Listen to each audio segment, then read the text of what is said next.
अस्सलाम वालेकुम। सीसीएनए के सेशन 7 में आप सबका इस्तकबाल। आज का जो हमारा टॉपिक है वो होगा रिगार्डिंग डाटा लिंक लेयर, यानी कि हम ओएसआई रेफरेंस मॉडल में लेयर 2 के ऊपर डिस्कस करेंगे और उसको डिटेल में देखेंगे कि वो क्या फंक्शनैलिटी को परफॉर्म करती है और किस तरह से वो काम कर रही होती है। लास्टली मैंने आप लोगों को असाइनमेंट दी थी।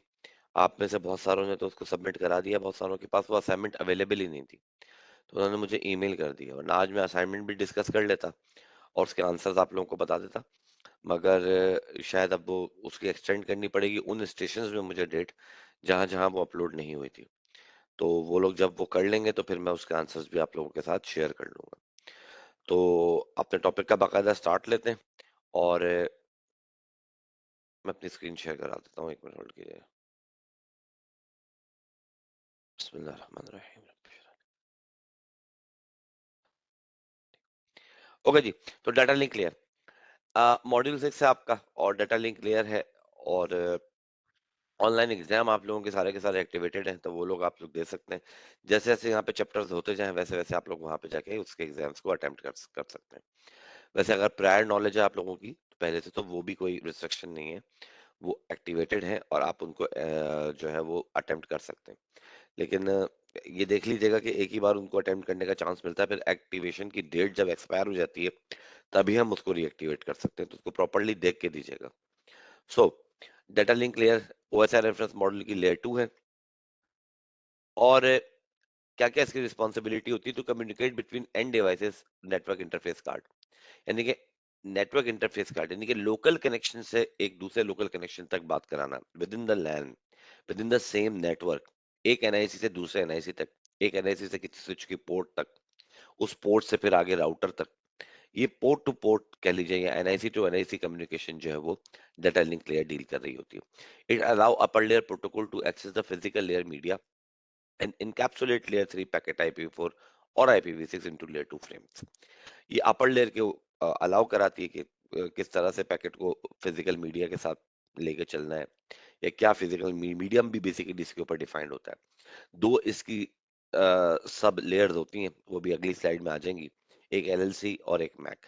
तो LLC basically logic link control वो अपर लेयर से डील कर रही होती है, और आपका जो मैक है वो मीडिया एक्सेस कंट्रोल वो लोअर लेयर से डील कर रही होती है, यानी कि उससे लोअर लेयर से। वैसे अगर ऑर्डर वाइज देखें तो फिजिकल लेयर इसकी अपर लेयर के अंदर आती है, अगर जब आप इनकैप्सुलेट कर रहे होते हैं, क्योंकि डाटा ऊपर से नीचे आ रहा होता है, तो ये उसकी अपर लेयर के अंदर आ रही होती है। इट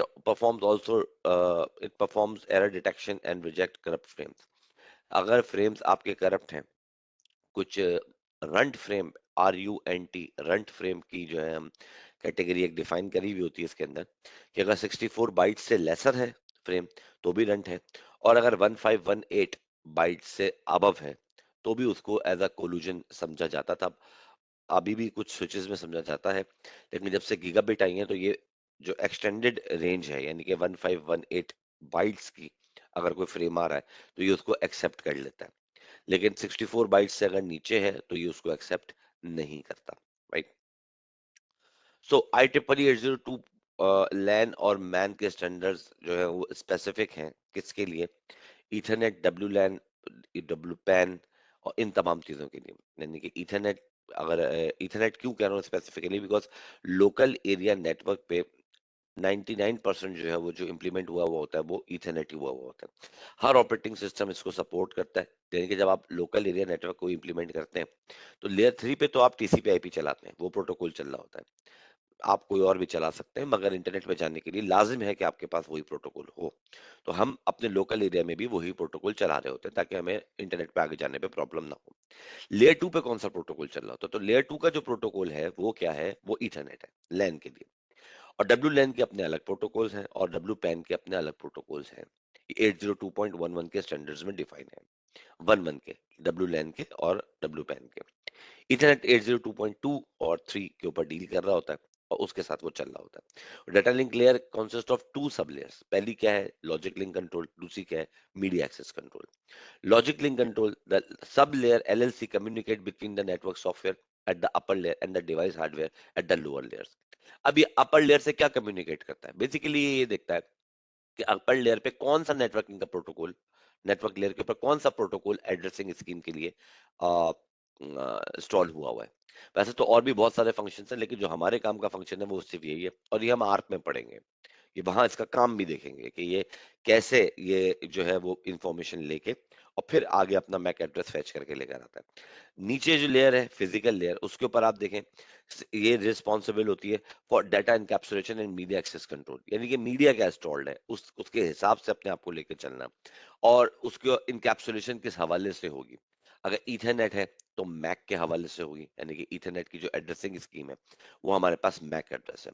आईपी आपने दी हुई है मगर वो कम्युनिकेट नहीं कर सकता मीडिया एक्सेस कंट्रोल यानी कि ईथरनेट लेयर 2 का प्रोटोकॉल, जब तक कि उसके पास मैक एड्रेस ना आ जाए। ये दो चीजें बड़ी इंपॉर्टेंट होती हैं कम्युनिकेशन के लिए, इसके बगैर कम्युनिकेशन नहीं होती। एक लॉजिकल एड्रेसिंग स्कीम और एक फिजिकल एड्रेसिंग स्कीम।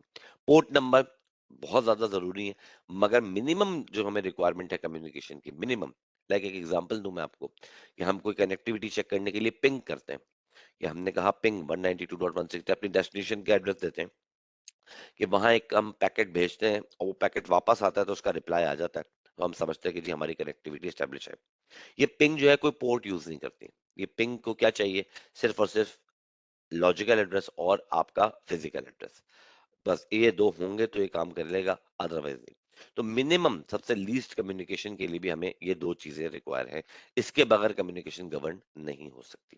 यानी कि क्या, एक other logical addressing scheme IP address, और एक हमारे पास क्या है कि फिजिकल एड्रेसिंग स्कीम, जो कि लैन के अंदर हमारे पास क्या है लोकल एरिया नेटवर्क में ईथरनेट अगर प्रोटोकॉल चल रहा है तो मैक एड्रेस है। वैन के अंदर अपने अपने प्रोटोकॉल्स होते हैं जो कि आज हम देखेंगे कि इसके कुछ अपने प्रोटोकॉल्स होते हैं, लाइक एच होता है, X.25 होता था, अभी भी खैर एच यूज होता है, और X.25 था, फ्रेम रिले था, एटीएम था, आजकल के दौर में MPLS है, ये सब के सब जो है वो हमारे पास क्या है, ये डब्ल्यू लैन के यानी कि वायरलेस लैन के या वाइड एरिया नेटवर्क के या जितने भी हमारे पास दूसरे हैं उनके वो वो कर रहे होते हैं, राइट। सो पैकेट एक्सचेंज बिटवीन नोड्स। अच्छा एक चीज मैं आप लोगों को और यहाँ पे दिखाता चलूं कि ये, एक मिनट रुकिए, ये जो आपको दिखा रहे हैं वो बेसिकली जो मैं आपसे बात कर रहा हूँ वो ये समझा रहे हैं कि नेटवर्क जो है वो नेटवर्क लेयर के प्रोटोकॉल को डील कर रहा होता है, मगर जो डाटा लिंक लेयर है ये क्या करेगी बेसिकली, ये अबव लेयर के ऊपर यहाँ से इसकी इंफॉर्मेशन को फैच करके लेकर आएगी। 82.2 यहाँ पर आपका है, ये अपर लेयर की इन्फॉर्मेशन को लेकर आएगी। ये जो है आपका मैक लेयर, ये लोअर लेयर की इन्फॉर्मेशन को फैच करके लेकर आती है। तो वेरियस स्टैंडर्ड फास्ट इंटरनेट के अपने हैं, गीगाबिट के अपने, जो भी कुछ लगा हुआ है, तो ये यहाँ से इन्फॉर्मेशन को प्रोवाइड करती है या उसको नॉलेज में होता है। तो एक तरह की हर लेयर बेसिकली एक ब्रिज होता है, उसके एक ऊपर लेयर का और एक नीचे लेयर का। नेटवर्क लेयर भी बेसिकली इसी तरह से काम कर रही होती है, जब हम उसमें देखेंगे तो फिर और हमें पता लग जाएगा, राइट। सो अब हम आगे बढ़ जाते हैं। तो जनाब पैकेट एक्सचेंज बिटवीन नोड्स में experience media data link layer and media transition. हाँ बस एक सवाल आया, लेट मी चेक। ओके शायद पूछना है, sir any difference between port and socket. अच्छा, सॉकेट किसे कहते हैं, ट्रांसपोर्ट लेयर का वैसे सवाल है, जब ट्रांसपोर्ट लेयर का टॉपिक आएगा तो उसमें आपको दिखा भी देंगे। जब आपके इनकैप्सुलेशन हुई एप्लीकेशन सेशन डाटा, डाटा बना, ये क्या बनता है, पीडीयू क्या है इसका, डाटा बता दिया था लास्ट स्लाइड में। उसके बाद उसके अंदर ऐड हुआ, क्या ऐड हुआ, जैसे ऐड हुआ उसके अंदर पोर्ट नंबर, उसके बाद उसके अंदर ऐड हुआ आपका आईपी एड्रेस। तो अगर आप उस डाटा को हटा के सिर्फ और सिर्फ आईपी एड्रेस और ये पोर्ट नंबर को कर रहे हैं तो उसको बाज जगहों पे टर्म्स में सॉकेट कहा जाता है। पोर्ट नंबर आपकी इनकैप्सुलेशन में ऐड हो जाना प्लस उसके साथ आईपी भी है, अभी आप मैक की बात नहीं कर रहे, सिर्फ इन्हीं दो के ऊपर कोई लॉग लगा रहे हैं, कोई इंफॉर्मेशन को फेच कर रहे हैं, तो वो सॉकेट कहलाता है, राइट। उसको हम सॉकेट भी कहते हैं। पोर्ट नंबर का ऐड हो जाना तो सिर्फ सेगमेंट है। उसके बाद अगर इंडिविजुअली सिर्फ आप नेटवर्क लेयर की बात करेंगे, हाँ जी आईपी ऐड हो गई तो वो सिर्फ पैकेट है। उसके बाद जो है फिर जी आपके पास डाटा लिंक लेयर पे आते तो फ्रेम है, ये हम इनकैप्सुलेशन में देख देख चुके हैं। सॉकेट किसे कहते हैं, सॉकेट वो है कि जब आप कोई फैचिंग कर रहे हो या कोई चीज देख रहे हो और उसमें सिर्फ आपकी रिक्वायरमेंट क्या है, IP address plus port number, इन दो को आप मद्देनजर रखते हुए जा रहे हैं, तो वो आपकी क्या कहलाता है, सॉकेट कहलाता है, राइट। खैर आगे बढ़ते हैं। So, packet exchange between nodes may experience numerous data link layer and media transition. जो कि पैकेट एक्सचेंज करते हैं, तो वो मुख्तलिफ एक्सपीरियंसेस से गुजरते हैं और बहुत सारी मीडिया की ट्रांज़ैक्शंस होती हैं। मीडिया की ट्रांज़ैक्शन से क्या मुराद है, कहीं स्विच आता है, कहीं राउटर्स आते हैं, कहीं और कोई और डिवाइसेज़ आती हैं। जो भी कुछ आ रहा होता है बीच में, तो वो क्या करता है, ईच हॉप के ऊपर, एक-एक जगह के ऊपर, हर उस डिवाइस के जब वो रिसीव होता है, एक फ्रेम आपका, तो वो क्या परफ़ॉर्म कर रहा होता है, वो 4 बेसिक फंक्शंस को परफ़ॉर्म कर रहा होता है। राउटर परफ़ॉर्म एक राउटर का अगर एक बात करें, एक डिवाइस की हम बात कर लें कि राउटर, ये 4 बेसिक जो है वो काम जो है वो परफॉर्म करेगा। कौन कौन से? सबसे पहले तो भाई अपने पास एक्सेप्ट करेगा फ्रेम। एक्सेप्ट करने के बाद जो कि उसको नेटवर्क मीडियम से मिला है, उसको अपनी उस पर्टिकुलर पोर्ट पे एक्सेप्ट करता है। फिर उसको क्या करता है, यहाँ पे एक चीज मिस है, मैं आपको बताऊं, वो उसको राउटिंग टेबल में चेक करता है। राउटिंग टेबल में अपने चेक करता है राउटर, और राउटिंग टेबल में चेक करने के बाद उसको ये देखता है कि मुझे इसको किधर फॉरवर्ड करना है। अगरचे तो एंट्री मौजूद है राउटिंग टेबल में, वेरी गुड, फिर ये चलेगा सेकंड स्टेप की तरफ। और सेकंड स्टेप क्या है कि ये उसको डीकैप्सुलेट करेगा। डीकैप्सुलेट से मुराद ये, डीकैप्सुलेट इन मैनर ऑफ व्हाट, ये लास्ट टाइम भी हमने देखा था कि हॉप टू हॉप जो है ना, वो क्या चीज चेंज हो रही थी, मैक एड्रेस चेंज हो रहा था। तो ये उसको डीकैप्सुलेट करता है, मैक एड्रेस सोर्स का निकाल के अपना लगाता है, और जिस पर्टिकुलर पोर्ट का एड्रेस इसके पास मौजूद होता है, जो उसने राउटिंग टेबल में देखा है कि यार सीरियल 0/0 पे फॉरवर्ड करना है, उसका मैक एड्रेस फेच करके डेस्टिनेशन पे लगाता है।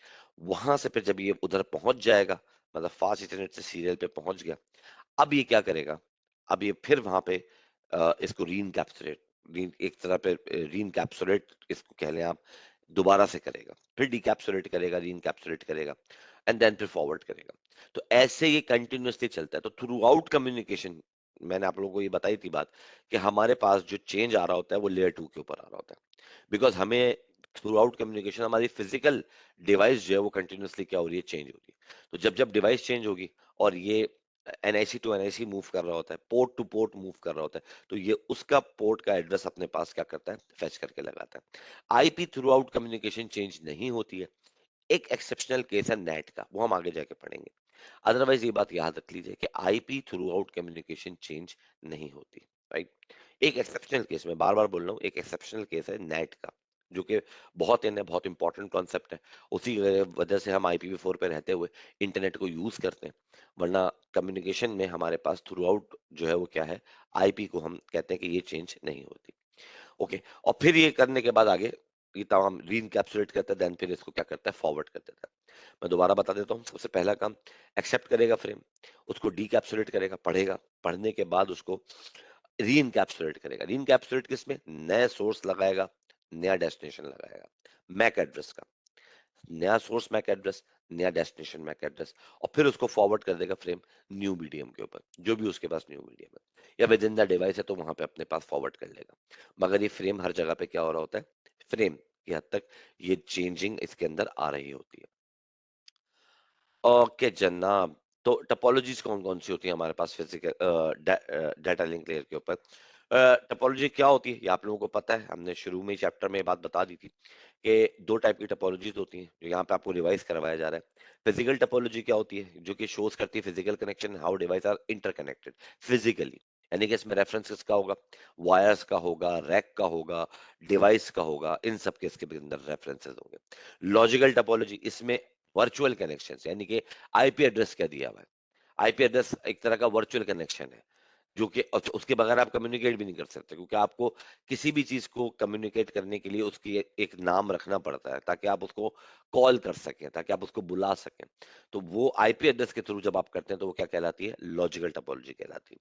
तो there are 3 common types of physical वैन टपोलॉजीज। मेनली हमारे पास 3 कॉमन टाइप्स है। पहली, point to point, point to point हम देखते भी हैं और हम आगे चल के इसको बनाएंगे भी। The simplest and most common when topology consist of a permanent link between two and, दो डिवाइसेस होंगे, उनके एंड के ऊपर वो कम्युनिकेट कर रहा होगा, and that's what we called point to point topology. इसके अंदर कोई रॉकेट साइंस नहीं है, जैसे कि रॉकेट साइंस से मुराद ये कि कोई स्विच नहीं लगा हुआ कि उसके पास मल्टीपल ऑप्शन हो सेंडिंग के। स्विच पे एक डिवाइस अगर सेंड कर रही है तो स्विच को ये बात सोचनी है कि कौन सी पोर्ट पे ये डाटा जाना है, उसका मैक क्या है, उसकी आईपी क्या है, ये उसको सोचना पड़ेगा। पॉइंट टू पॉइंट में उसको कुछ नहीं सोचना है, क्योंकि उसके पास एक जगह से दूसरी जगह, तो ऑब्वियसली जब आप एक सीरियल को कनेक्ट कराते हैं, serial point to point connectivity में अपने टोपोलॉजीज में बनाऊंगा, तो वो उसका डाटा निकल के जब भी गिरना है तो दूसरे एंड पे गिरना है। कहां पर गिरना है? दूसरे एंड के ऊपर गिरना है। एक होती है जी वैन के अंदर हमारे पास हब एंड स्पोक टोपोलॉजी।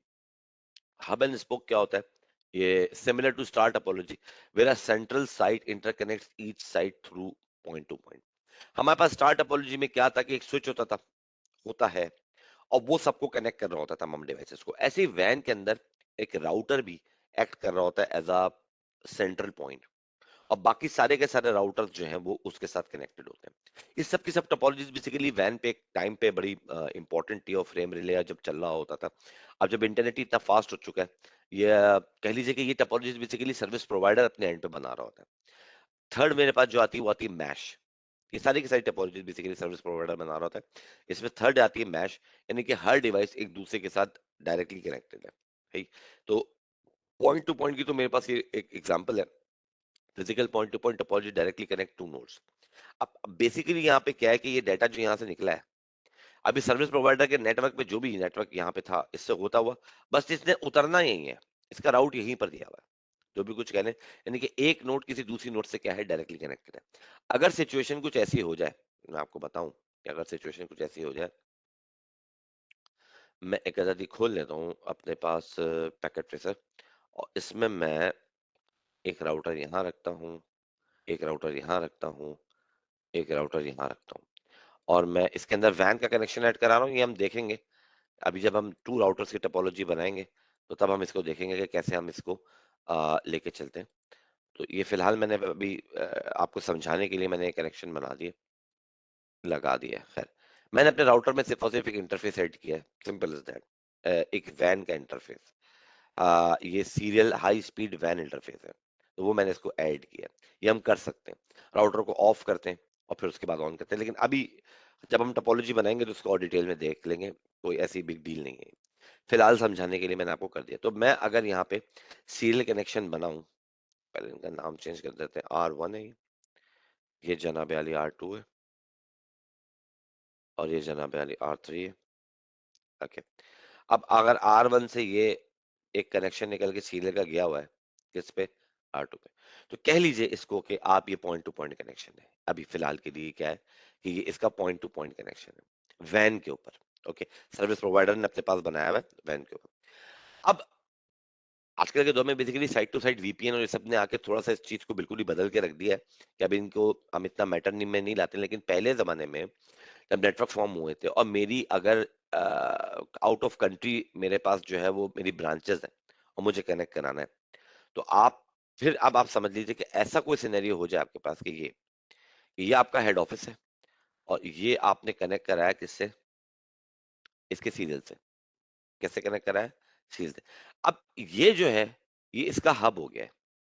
ये क्या हो गया है? ये इसका एक तरह का हब हो चुका है, और ये इसके क्या है? स्पोक्स हैं। ये फिर मैं बता रहा हूँ, ये हमारी कंपनीज में नहीं बनता, कहीं पर भी नहीं बनता। ये वैन के ऊपर टोपोलॉजीज हो रही होती हैं। कहाँ हो रही होती हैं? वैन के ऊपर। ये हब है, ये स्पोक है। क्यों मैं ऐसे हब कह रहा हूँ? बेसिकली अगर R2 जो भी मेरी ब्रांच 2 है, ये जो भी मेरी ब्रांच 1 2 जो भी कुछ है, इसको अगर कम्युनिकेट करना है ब्रांच 3 से, तो ये वाया हब के थ्रू करेगी, अदरवाइज इसका डायरेक्ट कोई कनेक्शन नहीं है। पर कनेक्शन कॉस्ट आती थी, तो हम डायरेक्टली कम्युनिकेट नहीं कराते थे, ये चीपर पड़ती थी और सेटल डाउन था। इसलिए जो सर्विस प्रोवाइडर्स थे वो अमूमन आपको इस टाइप की कनेक्टिविटी करके देते थे, अगर आपका के लिए कॉस्ट इशू है, कॉस्ट मैटर है।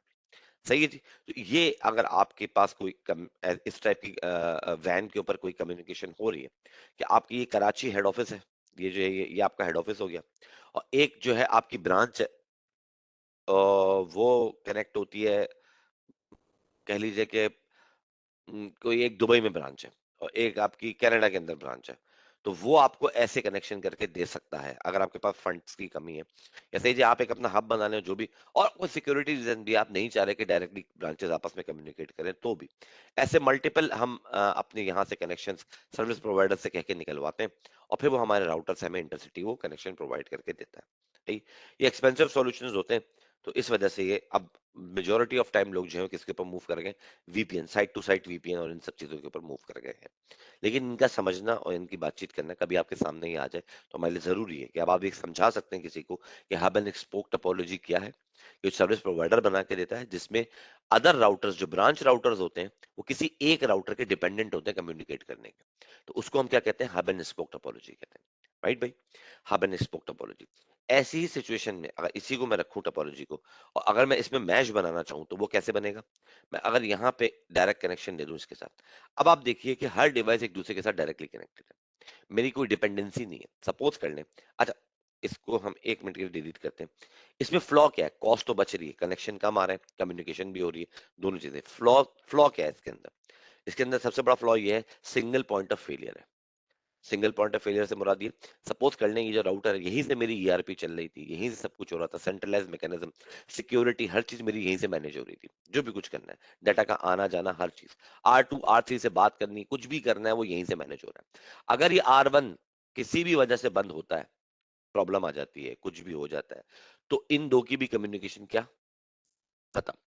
ये अब आपस में बातचीत नहीं कर सकते, ये कोई और यूटिलिटी को यूज नहीं कर सकते, कुछ भी नहीं हो सकता, राइट।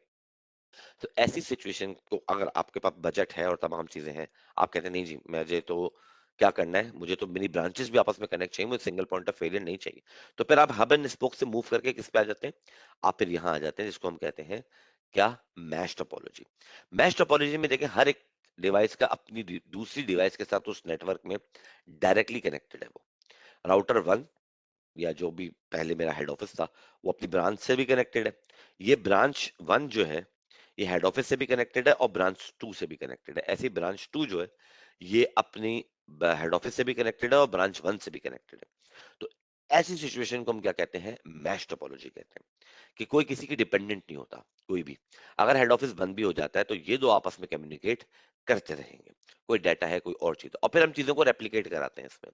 यार ईआरपी यहाँ पे भी चल रही है तो अगर ये डाउन हो जाए तो यहाँ पे भी चल जाए, डोमेन कंट्रोलर है, कुछ भी है, कोई भी चीज है, तो हम उनको क्या करते हैं, फिर वो फर्दर जो भी आपके प्रोसेस हैं उनको आप लेके चल सकते हो, बैकअप के तौर पे, रेप्लिकेशन के तौर पे आप उनको चला सकते हैं। तो हमारे पास क्या होती है, मैंने तीनों चीजों आपको बता दी। अगर मेरे पास क्या है कि ये दोनों कनेक्शन नहीं है, मतलब मैं सिंगल राउटर को कनेक्ट कर रहा हूँ पॉइंट टू पॉइंट, तो डाटा जब भी यहाँ पे आएगा, सपोज कर लें अगर पॉइंट टू पॉइंट है, मैं इसको अगर डिलीट करूँ यहाँ पर, no no no no no no no, मैं इसको अगर डिलीट करूँ यहाँ पर, तो अगर ये राउटर यहाँ पे रखा हुआ है तो डाटा जब भी इधर आना है, यानी कि इस पॉइंट पे आना है, उससे बस उसके पास कोई और मसला नहीं है, उसको डायरेक्ट कहाँ पर आ जाना है, यहाँ पे आ जाना है, क्योंकि उसके पास और कोई जाने की जगह नहीं है।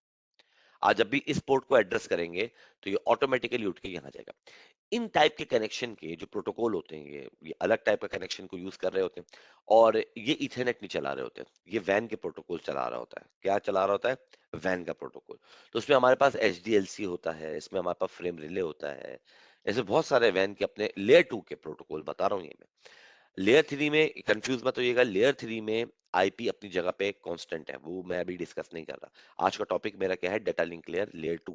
तो जितने भी प्रोटोकॉल्स के नाम ले रहा हूँ ये सब किसके हैं, लेयर 2 के प्रोटोकॉल हैं, डेटा लिंक लेयर के प्रोटोकॉल हैं। मल्टी प्रोटोकॉल लेबल स्विचिंग कहलाता है, एमपीएलएस। और आजकल के दौर में जितनी भी ये सर्किट स्विचिंग हुई भी है, जितनी भी ये स्विचिंग आप देखते हैं, फास्ट स्विचिंग है, जो भी बैंक्स कनेक्टेड है, जो भी बड़ी बड़ी मल्टीनेशनल फर्म फर्म कनेक्टेड है, वो एमपीएलएस के थ्रू काम कर रही होती है। ये आपके टॉपिक का पार्ट नहीं है, इवन दो मेरे ख्याल में शायद सीसीएनपी में भी थोड़ा बहुत इसके बारे में बताया गया।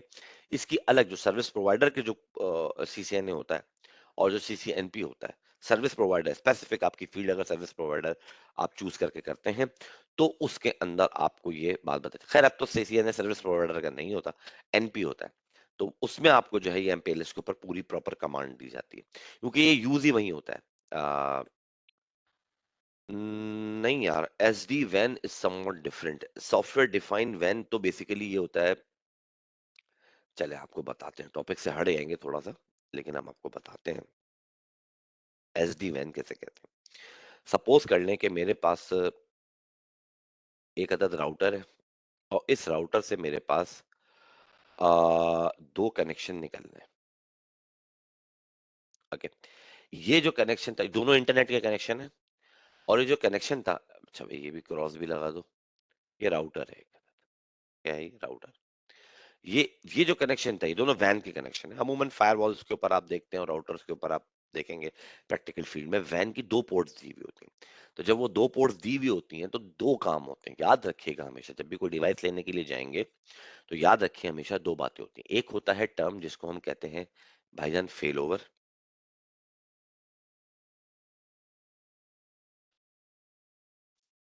ये एक टर्म हो गई। ये मैं फिर बता रहा हूँ, ये आपकी जनरल नॉलेज के लिए, ये आपके टॉपिक का पार्ट नहीं है, तो किसी को ये बातें अगर समझ में ना आए, एक्स्ट्रा नॉलेज है ये, आप लोगों की तब फील्ड में जरूर काम आएगी कहीं ना कहीं। और एक होता है लोड बैलेंसिंग। फेल ओवर और लोड बैलेंसिंग जब आप कोई डिवाइस लेने जाते हैं, राउटर या फायरवॉल, तो इसके हिसाब से उसके पैसे बढ़ जाते हैं। मेजोरिटी ऑफ टाइम आपको लोग देते हैं फेल ओवर।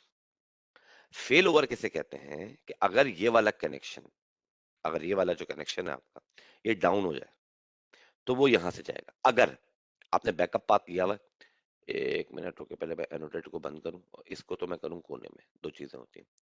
और यहाँ पे मैं आपको बना दूं क्लाउड, ताकि ये कंफर्मेशन, मतलब ये कोई वो ना रहे, एक और एक ये भी यहाँ पे मैं बना देता हूँ क्लाउड। ये ना भाई, ये 2 इंटरनेट थे आपके पास जो कि कनेक्टेड थे आपकी कंपनी के राउटर या फायरवॉल से। एक आपने पीटीसीएल का लिया हुआ था, एग्जाम्पल दे रहा हूं, पाकिस्तान है। और एक आपने कोई साइबर नेट का लिया हुआ था, साइबर नेट का, सही, साइबर का लिया हुआ था, साइबर नेट का लिया हुआ, साइबर नेट है ये, सही। ये पीटीसीएल का नेट था, साइबर का नेट। आपने कहा कि जी मेरी कंपनी में अगर इंटरनेट बंद होता है तो क्या हो कि ये यहाँ पे स्विच हो जाए। 2 कनेक्शन, इंटरनेट से कनेक्शन, कनेक्टिविटी मेरी टूटे ना। लॉजिक कॉन्सेप्ट को समझिएगा, एसडी वैन की बात करिए आपने।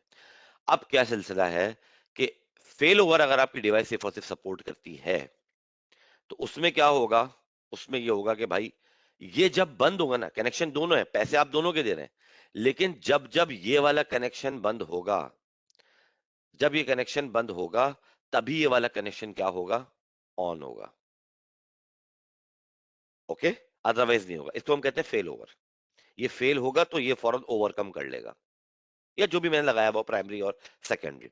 अब जाहिर सी बात है, इंसान है, बंदे को हुआ कि यार ये क्या मसला, या जो उन्होंने डिवाइस बनाई, ये हम पैसे भी दे रहे हैं पूरे, और ये अगर पूरा महीना या चलने 3 महीने तक पीटीसीएल में कोई इशू ही नहीं आया, कभी बंद ही नहीं हुआ, तो ये बिला वजह इसके पैसे जा रहे थे। यार एक काम करें, इसमें लोड बैलेंसिंग भी करें। लोड बैलेंसिंग क्या है कि जो लोड यहाँ राउटर से आ रहा है लैन की तरफ, ये जो लोकल एरिया नेटवर्क से आपके पास आ रहा है, ये एक अदद लोकल एरिया नेटवर्क है आपका, एक यहाँ पे है, और इसके मल्टीपल कनेक्शंस थे, जो भी कुछ था, मल्टीपल आपके पास नेटवर्क्स लगे हुए थे अपने लोकल एरिया में। यहाँ से जो भी लोड आ रहा है इसको क्या करो, बैलेंस करो।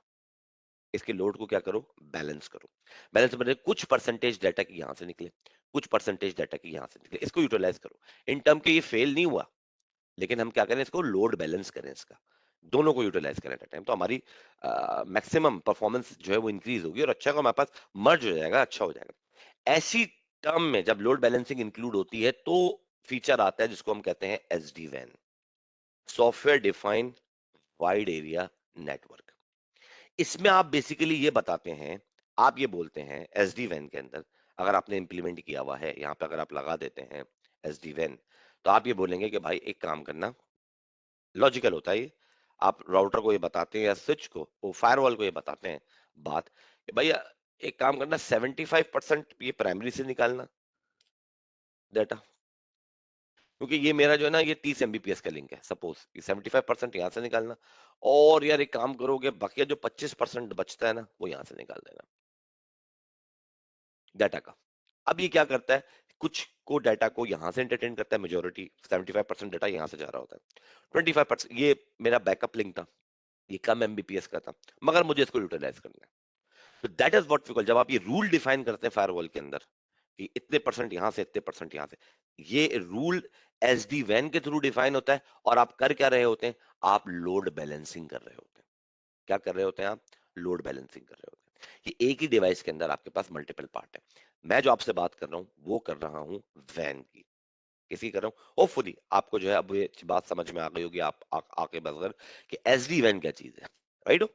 एसडी वैन हमारे पास ये काम कर रही होती है, सॉफ्टवेयर डिफाइंड आपका वैन।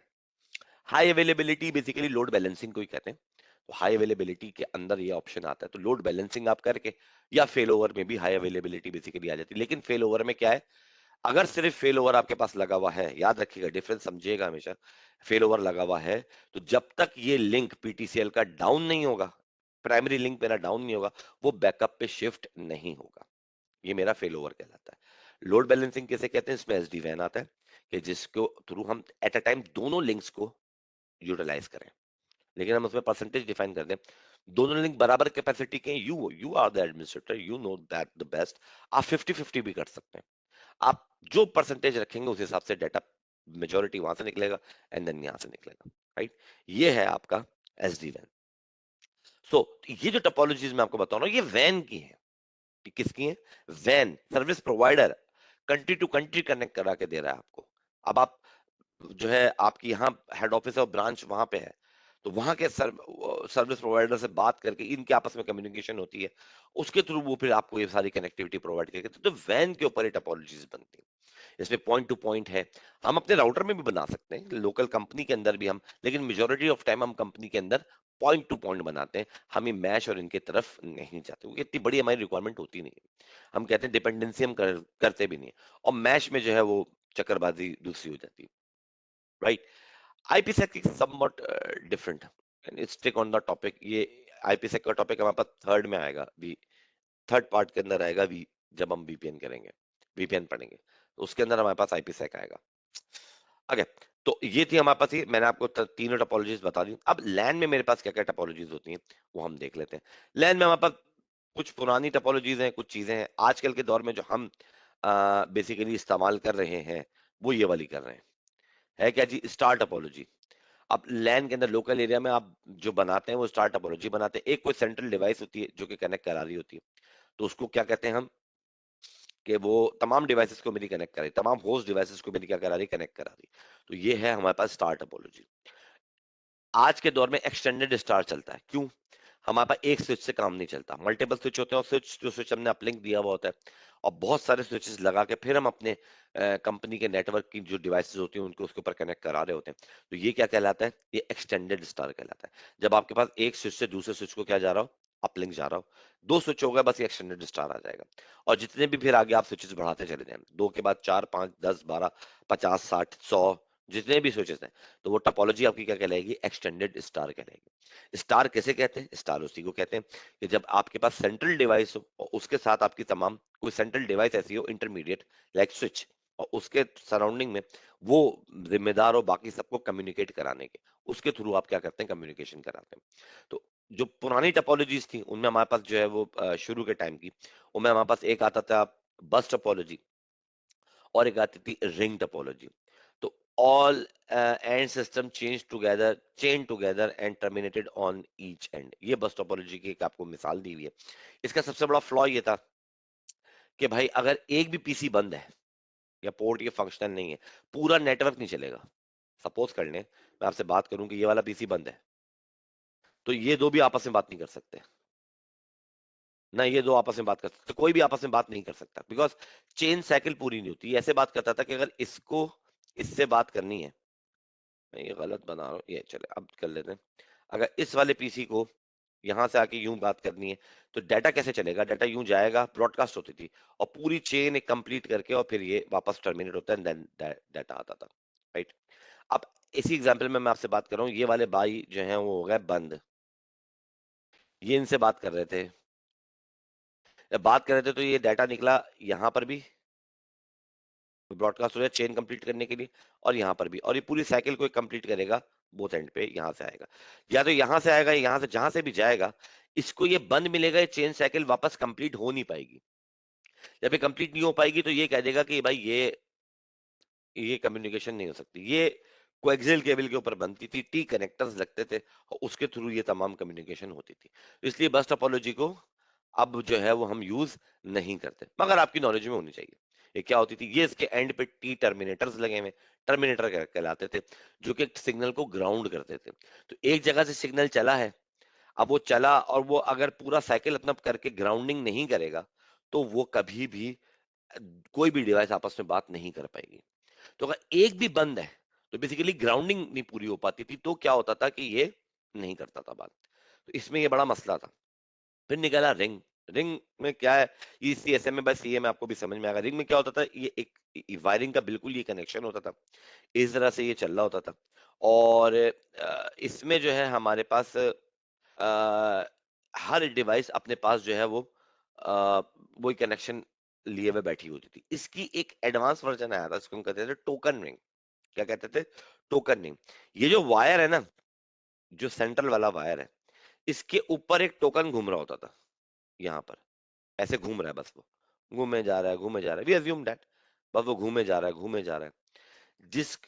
अगर इनको इससे बात करनी है, किसी से भी बात करनी है नेटवर्क पे, पहले ये टोकन कॉल कराएंगे। क्या कराएंगे? पहले ये टोकन कॉल कराएंगे। टोकन कॉल करेंगे, वो एक कंटेनर है, उसमें डाटा अपना रखेंगे, सोर्स में अपना एड्रेस डालेंगे जो भी ये यूज करता, और यहाँ पर अपना डेस्टिनेशन में इसका एड्रेस डालेंगे और उस टोकन को रवाना कर देंगे। In the mean time suppose कर लें इनको इनसे बात करनी थी, इन द मीन टाइम इस पीसी को इस पीसी से बात करनी थी, बराबर वाले पीसी से अपने। चल नंबर दे देते, 1 और 2 बात कर रहे थे, टोकन इन्होंने ऑक्युपाई किया हुआ था, 3 और 4 को बात करनी थी। अब इन द मीन टाइम 3 और 4 ने अगर कम्युनिकेट करना है तो ये टोकन को कॉल करेगा।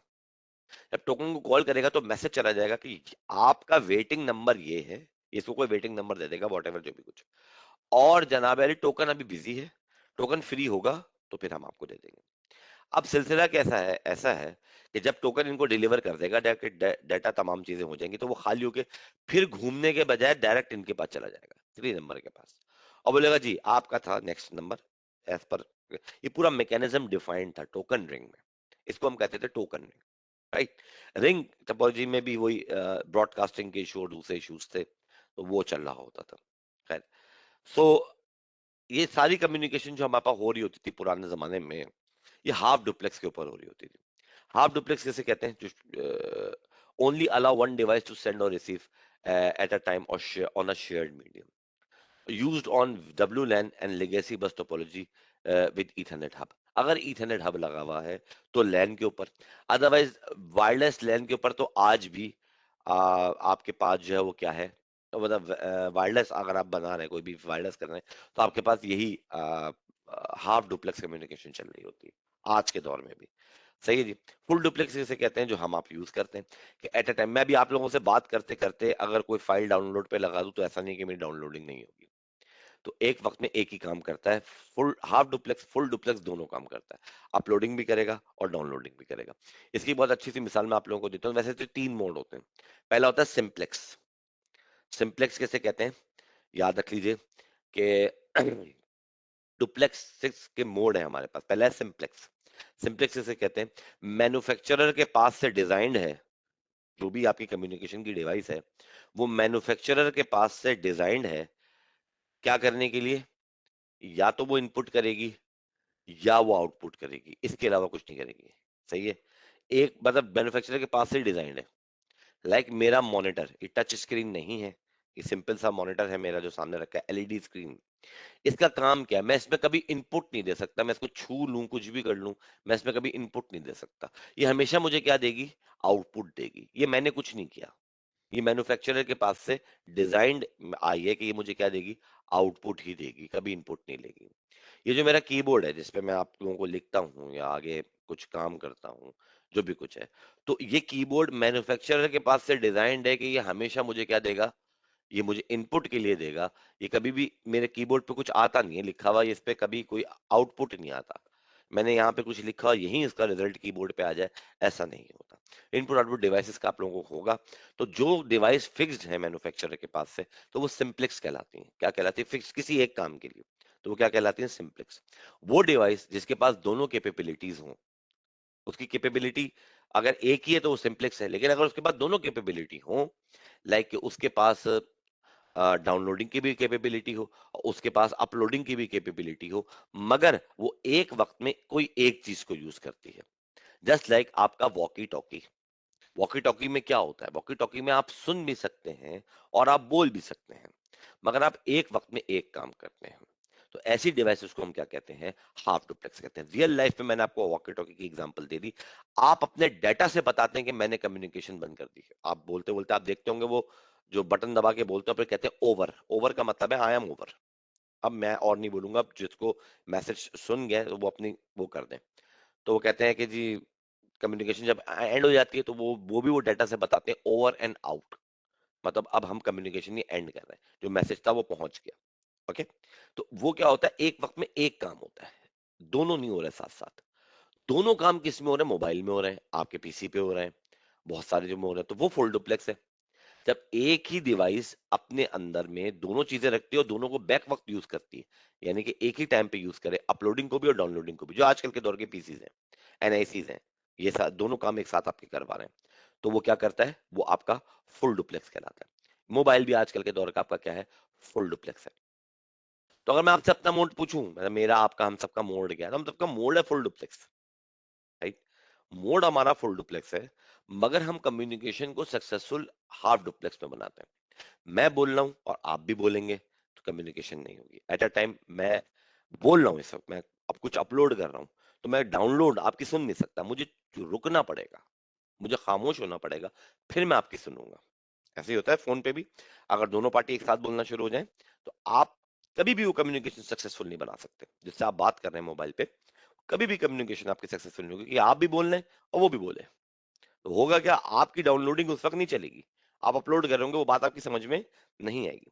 मगर अब ये पता कैसे लगता है कि जी मेरा फुल डुप्लेक्स है, अगर यहाँ मैं आप लोगों से बात कर रहा हूँ, सराउंडिंग में कोई आवाज आ रही है तो वो आ रही है मेरे पास, मगर वो मेरा मैटर नहीं है, तो मैं उसको इग्नोर कर रहा हूँ, मैं उसको अभी एड्रेस नहीं कर रहा, मेरा मैटर ये कम्युनिकेशन है, तो मैं फिलहाल इसी पे फोकस किया हूँ। तो वो अगर मैं सराउंडिंग में दूसरी आवाज को सुन पा रहा हूँ, तो इसका मतलब है आई कैन, मेरे पास है एबिलिटी कि मैं एट अ टाइम ये काम कर सकता हूँ। मगर हमारी जो जनरल कम्युनिकेशन होती हैं, वो हम अकर कराते हैं किसमें, हाफ डुप्लेक्स के अंदर, तभी सक्सेसफुल होती है, अदरवाइज नहीं। कंप्यूटर में हमारे पास ऐसा कुछ नहीं है, वो डिजिटलाइज है, वो चीजें सेटल डाउन लेके चलता है, तो उसके पास कोई प्रॉब्लम नहीं होती है। वो एट अ टाइम दोनों काम कर रहा होता है, डाउनलोडिंग भी कर रहा होता है और अपलोडिंग भी कर रहा होता है, राइट। तो उसको हम कहते हैं full duplex. Contention based access, control access method हमारे पास क्या क्या होते हैं। तो all nodes operating in half duplex competing for use of the medium. Basically ये सिंगल मीडियम है, जैसे कि मैंने आपको लास्ट टाइम हब की एक एग्जांपल दी थी, उसके अंदर दिखाया था कि बैक एंड पे विद इन द हब जो हमारे पास मीडियम चल रहा होता है वो सिंगल है। हर डिवाइस compete कर रही होती है कि यार मुझे ये मीडियम मिल जाए, मैं जो है वो इसको जो है वो आप डाल दूं या कम्युनिकेट कर लूं, अपने डिवाइस से कम्युनिकेट कर लूं। तो ऐसी सिचुएशन में क्या होता था, हब जमाना कदीम में, जब ये दोनों चीजें नहीं आई थी, कंटेंशन बेस्ड का कॉन्सेप्ट नहीं था, ब्रॉडकास्ट होती थी हब के अंदर, और थोड़ी देर बाद हब हैंग कर जाता था, फिर जाके मैनुअली आपने उसको क्या करना है, रीस्टार्ट करना है, ऑफ करना है, फिर ऑन करना है। वो रीसेट हो जाती थी तमाम कम्युनिकेशन, फिर दोबारा से कम्युनिकेशन करें, फिर वो ब्रॉडकास्ट होगी, किसी और ने नहीं करी उस वक्त तक ब्रॉडकास्ट, तो जनाब वो सही सही काम कर रहा होगा। फिर उन्होंने एक काम निकाला, उन्होंने कहा यार इस काम को ऑटोमेटिक कर दो। कैसे कर दो, एक चीज निकालो उसको को carrier sense multiple access collision detection. क्या करो, उस मीडियम के ऊपर कोलिजन अगर डिटेक्ट हो जाए, कोलिजन हो जाए और वो डिटेक्ट हो जाए, तो क्या करना कि तुम इसको रीसेट कर देना खुद ब खुद, और फिर सबको नंबर असाइन कर देना जो जो बात करना चाह रहे थे। तो जिसका पहला नंबर हो उसको पहले इंटरटेन करो, फिर दूसरे वाले को दूसरे के साथ, फिर तीसरे वाले को तीसरे के साथ। डिटेक्शन, डिटेक्शन का क्या मुराद है, मैं अगर जनरल टर्म में बात करूं कि डिटेक्शन क्या होती है, या मैं अगर आप लोगों से पूछूं, अगर आप लोग इन हैं अभी, जाग रहे हैं अगर और मेरी बात सुन रहे हैं, तो डिटेक्शन क्या होती है, डिटेक्शन और अवॉइडेंस में क्या फर्क होता है। आप किसी चीज को डिटेक्ट करें और आप किसी चीज को अवॉइड करें, क्या फर्क है इसमें। पोर्ट एंड सॉकेट्स और MAC address, basically port number, MPL, SSD वन, हाई अवेलेबिलिटी, आईपी ये हुए सर। वालेकुम अस्सलाम अब्दुल मतीन, क्या हाल है आपके, खैरियत से हैं? सर असाइनमेंट अपलोड कहाँ पे करें। वैसे ये अंदर कुछ स्टेशन ऐसे हैं जहाँ पे असाइनमेंट अपलोड नहीं हो सकी है, तो अगर आप पेशावर, लाहौर, कोयटा से हैं या वहां पर गए हैं, इस्लामाबाद, तो उधर मेरे ख्याल में असाइनमेंट अपलोड नहीं हुई है। फैसलाबाद मुल्तान में हो गई और कराची में हो गई थी। तो अभी ये देखें, आज हेड ऑफिस से बात करूंगा कि इसका क्या लेके चलना है, तो वो अपलोड करा देंगे। तो इन इन स्टेशन पे सिर्फ एक्सटेंडेड डेट होगी, मैं आपको लोगों को ईमेल भी कर दूंगा। तो जो लोग उन पर्टिकुलर स्टेशन पे होंगे तो उनको मैं 3 दिन 4 दिन का फिर एक गैप दे दूंगा। I am not enrolled in CCN, I check. अब मतलब कौन से स्टेशन से आप इनरोल्ड, मतलब कहाँ से हैं। अब्दुल इस्लामाबाद से भी नहीं हो रही, हाँ इस्लामाबाद से भी नहीं हो रही। आपको मेल पर सेंड कर दी, जी जी मैंने देख ली है, मेल पे सेंड कर दी है। वही फाइल असल में भाई मेल पे मसला ये है, ये भी मसाइल आप लोगों को बताने पड़ते हैं, एक मिनट रुके। मसला ये है, मैं आपको दिखा दूं। सवाल भाई, मैं सवाल का जवाब दे दें, मैं यहाँ पे आया ही इसलिए हूँ। ये बीच में मैंने आप लोगों का ये लिया ही इसलिए है, ये जो क्वेश्चन एंड आंसर का सेक्शन मैंने पढ़ना शुरू कर दिए। सवाल का जवाब दे दें, डिटेक्शन और अवॉइडेंस में क्या फर्क होता है। गूगल कर लें, टाइम मिल रहा है आप लोगों को टाइट। अच्छा, ये आप लोगों का मैं लॉन्च कोर्स करूँ? नहीं यार, ये तो अलाइनमेंट कोर्स है। आप लोग कहाँ पर है? इंट्रोडक्शन टू नेटवर्क में मैं लॉन्च कोर्स करूँ, और मैं बीसीडी के असाइनमेंट पे गया। मुझे ग्रेड करना है ना, मैं कैसे करूंगा ग्रेड? 6 में से 4 लोगों ने दे दिया यहाँ पे, मैं ग्रेड कैसे करूं? बात तो ये है। आप मुझे ईमेल पे दे रहे हैं, मैं आपकी तरफ से ये असाइनमेंट यहाँ पे अपलोड नहीं कर सकता भाई मेरे, वो आप ही के पोर्टल से होगी। वो आप ही के पोर्टल से आप ही अपलोड कर सकते हैं। इसलिए मैं कह रहा हूँ कि ईमेल पे देने का कोई फायदा नहीं होता। मुझे ये ईमेल पे आप लोगों की असाइनमेंट रिसीव हो गई सपोज कर लें, ये असाइनमेंट है, ये फाइल्स दी मेरे लोगों ने, अब्दुल मतीन, बिलाल अहमद, ये आई हुई, मैंने पढ़ ली, देख ली, वेरी गुड। मैं यहाँ पे आपको ग्रेड कैसे करूँ इसको? मुझे, मेरे पास कोई ऑप्शन ही नहीं है। मैं ग्रेड पे जाऊंगा, ये उन्हीं लोगों के मुझे दिखा देगा। तो आपको इसलिए मैं कह रहा हूँ कि वो असाइनमेंट जब वहां वो इंस्ट्रक्टर्स अपलोड कर देगा, तो आप उसी के ऊपर फिर जाके सबमिट करा दीजिएगा, तो वो फिर आपको ग्रेड भी कर देगा। मैं आंसर शीट उसको दे दूंगा, तो वो आपको क्या करेगा, उसी के हिसाब से ग्रेड भी कर देगा। अब आ रही बात समझ में? इसलिए आप लोग समझते हैं कि मैं शायद इंटेंशनली ईमेल पे नहीं ले रहा हूँ। नहीं, मेरे हाथ बंधे हुए हैं, मैं भी ग्रेड नहीं कर सकता। आपको कैसे करूंगा मैं ग्रेड? आ गई बात समझ में भाई मेरे? तो इसलिए जब वो अपलोड कर देंगे तो आप लोग कर लीजिएगा। अ,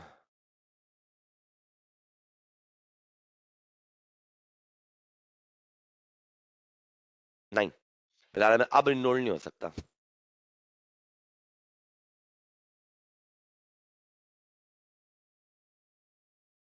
डिटेक्शन जब वो डिटेक्ट करेगा, अवॉइडेंस शुगर है प्रिवेंट लिख दिया, वरना अगर आप बोलते थे जब वो अवॉइड करेगा तो भी मैं थोड़ा बहुत समझ लेता। अब्दुल मतीन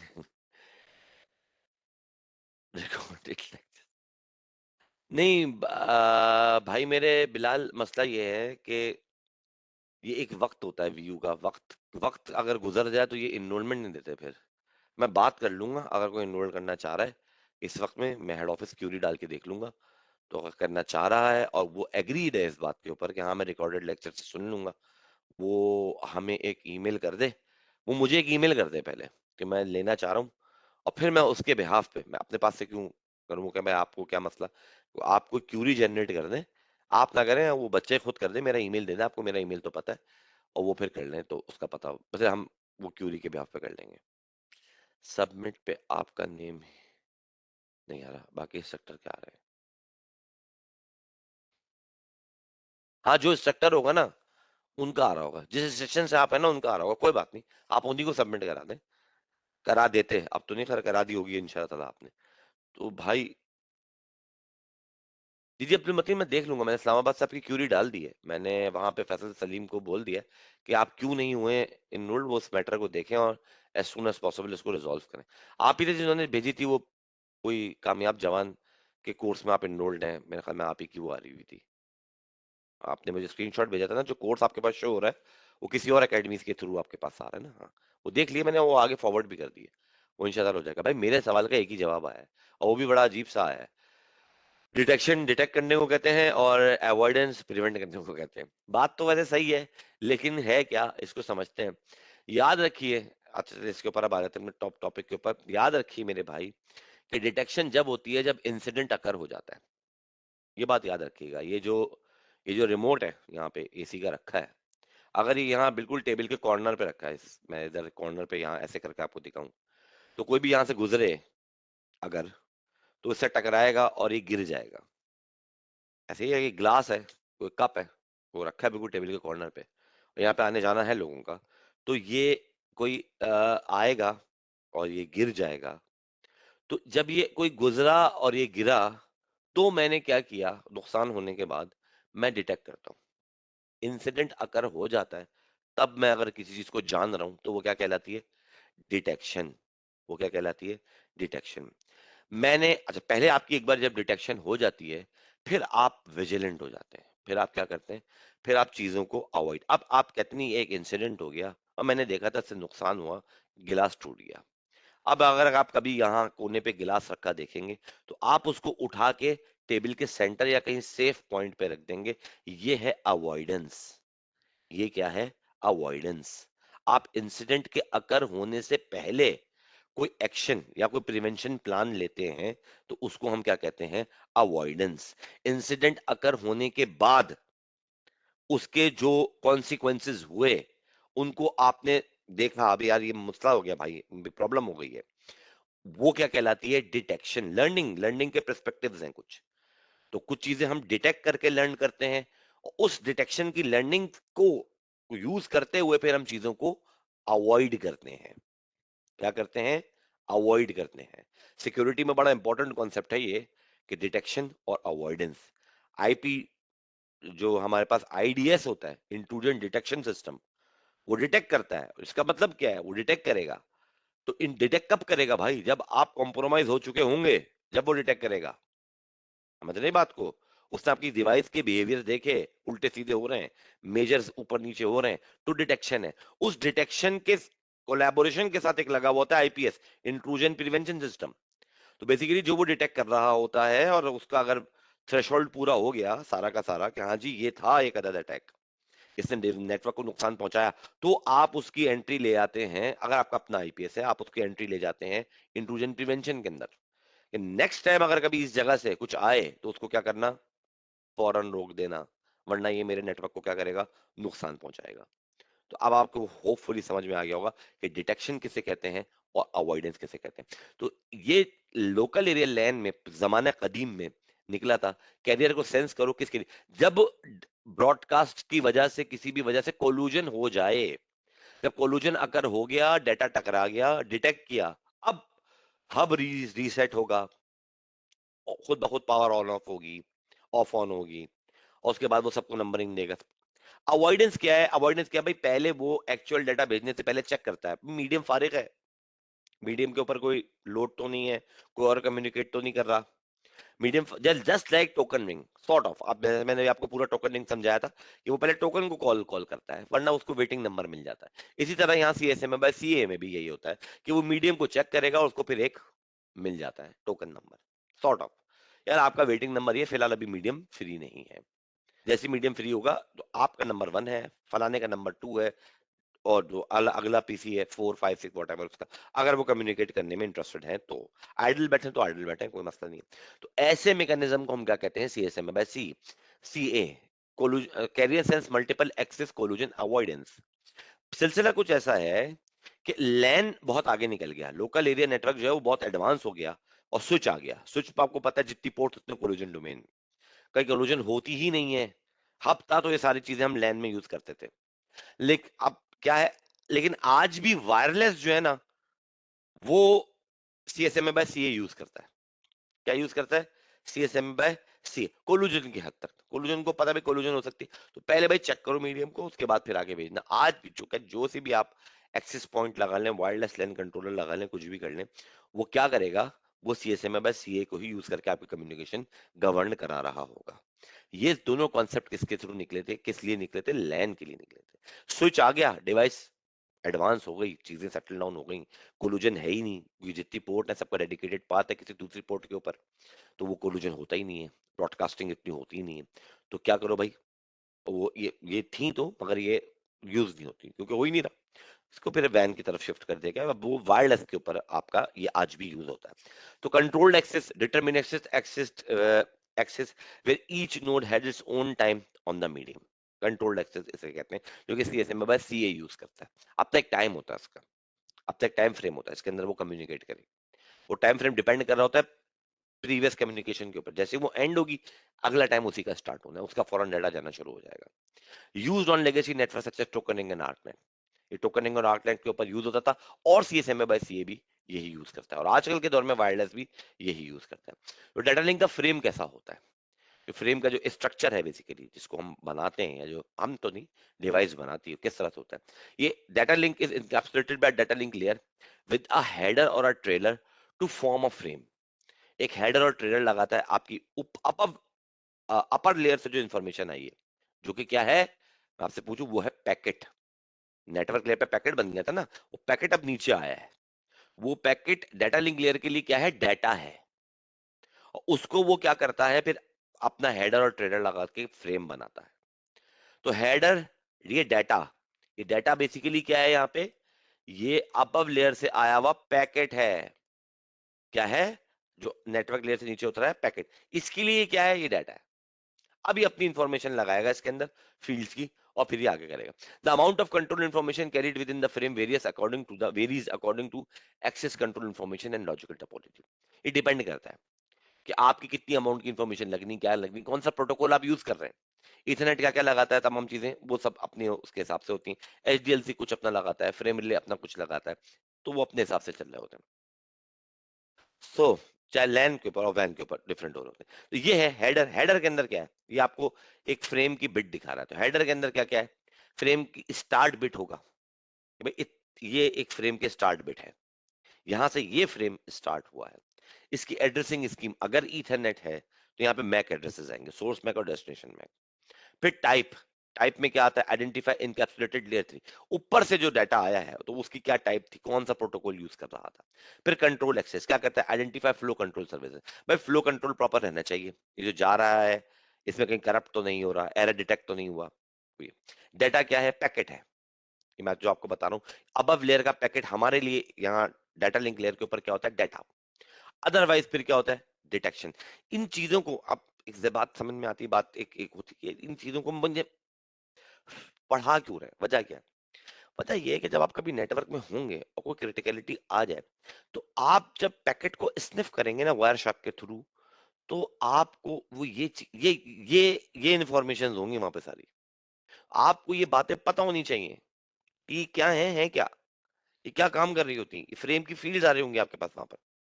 ओके, फ्रेम की फील्ड आ रही होगी, पैकेट की फील्ड आ रही होगी, पैकेट को भी ऐसे ही बताएंगे हम आपको कि पैकेट में क्या क्या इंफॉर्मेशन उसके अंदर होती है, ताकि वो रीडिंग आपकी आसान हो जाए। लॉग्स आप बना रहे हैं, कुछ कर रहे हैं, कोई भी चीज है, वो रीडिंग आपकी क्या हो जाए, आसान हो जाए। अब एक फ्रेम की स्टॉप बिट, अब स्टॉप बिट एक मैकेनिज्म बोथ एंड पे शेयर हो जाता है। ये स्टार्ट है स्टॉप, अगर वो आगे पीछे हो तो कहते हैं जी ये एरर डिटेक्ट हुआ है, इसको दो भेजो, ये कुछ और है, जो भी कुछ है, इस तरह से ये चल रहा होता है। ठीक? अच्छा, data contains the frame payload. ये डाटा, ये पेलोड है, एक्चुअल डाटा है जो ऊपर वाले पैकेट से आया है। लेयर 3 पे जो डाटा आएगा वो सेगमेंट होगा बेसिकली, और जो सेगमेंट पे जो डाटा आएगा वो एक्चुअल डाटा होगा। सही है, डाटा अब वो, लेकिन लेयर टू लेयर वो हमारे लिए उस पर्टिकुलर लेयर के लिए क्या कहलाता है, वो डाटा ही कहलाता है। तो also refer to a physical address contained in a frame header used only. Layer two के एड्रेसेस होते हैं, और क्या होते हैं, also referred as a physical address. Physical address भी कहलाते हैं, बर्ंट इन एड्रेस भी कहलाते हैं, और मैक एड्रेस भी कहलाते हैं, बहुत सारे नाम हैं इसके। तो used only for local delivery of the frame on the link, एक लिंक के ऊपर लोकल डिलीवरी के लिए जो है ये काम आएगा। इसके एनआईसी से लेके यहाँ के R1 के एनआईसी तक, बस। फिर ये वो चार फंक्शन याद कीजिए, ये डीकैप्सुलेट करेगा, पढ़ेगा, अच्छा यहाँ जाना था। अभी फिर देखें एलएलसी को यूज कर रहा है, यहाँ जाना था, क्या राउटिंग टेबल पढ़ रहा है, कह रहा है आईपी पढ़ रहा है, कह रहा है भाई ये आईपी का कोई है आपके पास, ये कहीं भेज सकते हो। तो ये राउटर पढ़ रहा है, राउटर ने पढ़ा, उसने कहा जी सीरियल पे भेज दो, इस वाले सीरियल पे या राउटर की इस पोर्ट पे भेज दो। अब वो रीइनकैप्सुलेट करेगा, सोर्स में लगाएगा अपना, डेस्टिनेशन में लगाएगा यहाँ का, यहाँ से यहाँ भेज देगा। ये यहाँ जब रिसीव कर लेंगे, ये फिर डिकैप्सुलेट करेंगे, रिसीव करेंगे पहला, दूसरा डिकैप्सुलेट करेंगे, पढ़ेंगे, पढ़ के चेक करेंगे, चढ़ने के चेक करने के बाद क्या करेंगे, उसको रीइनकैप्सुलेट करेंगे। रीइनकैप्सुलेशन में क्या करेंगे, अब मेरे भाई मैं एनोटेट बंद करता हूं, ये यहाँ पे अपना लगाएंगे सोर्स में, इन भाई का लगा देंगे डेस्टिनेशन में, और इसको फॉरवर्ड कर देंगे। चौथा, चारों काम हो गए।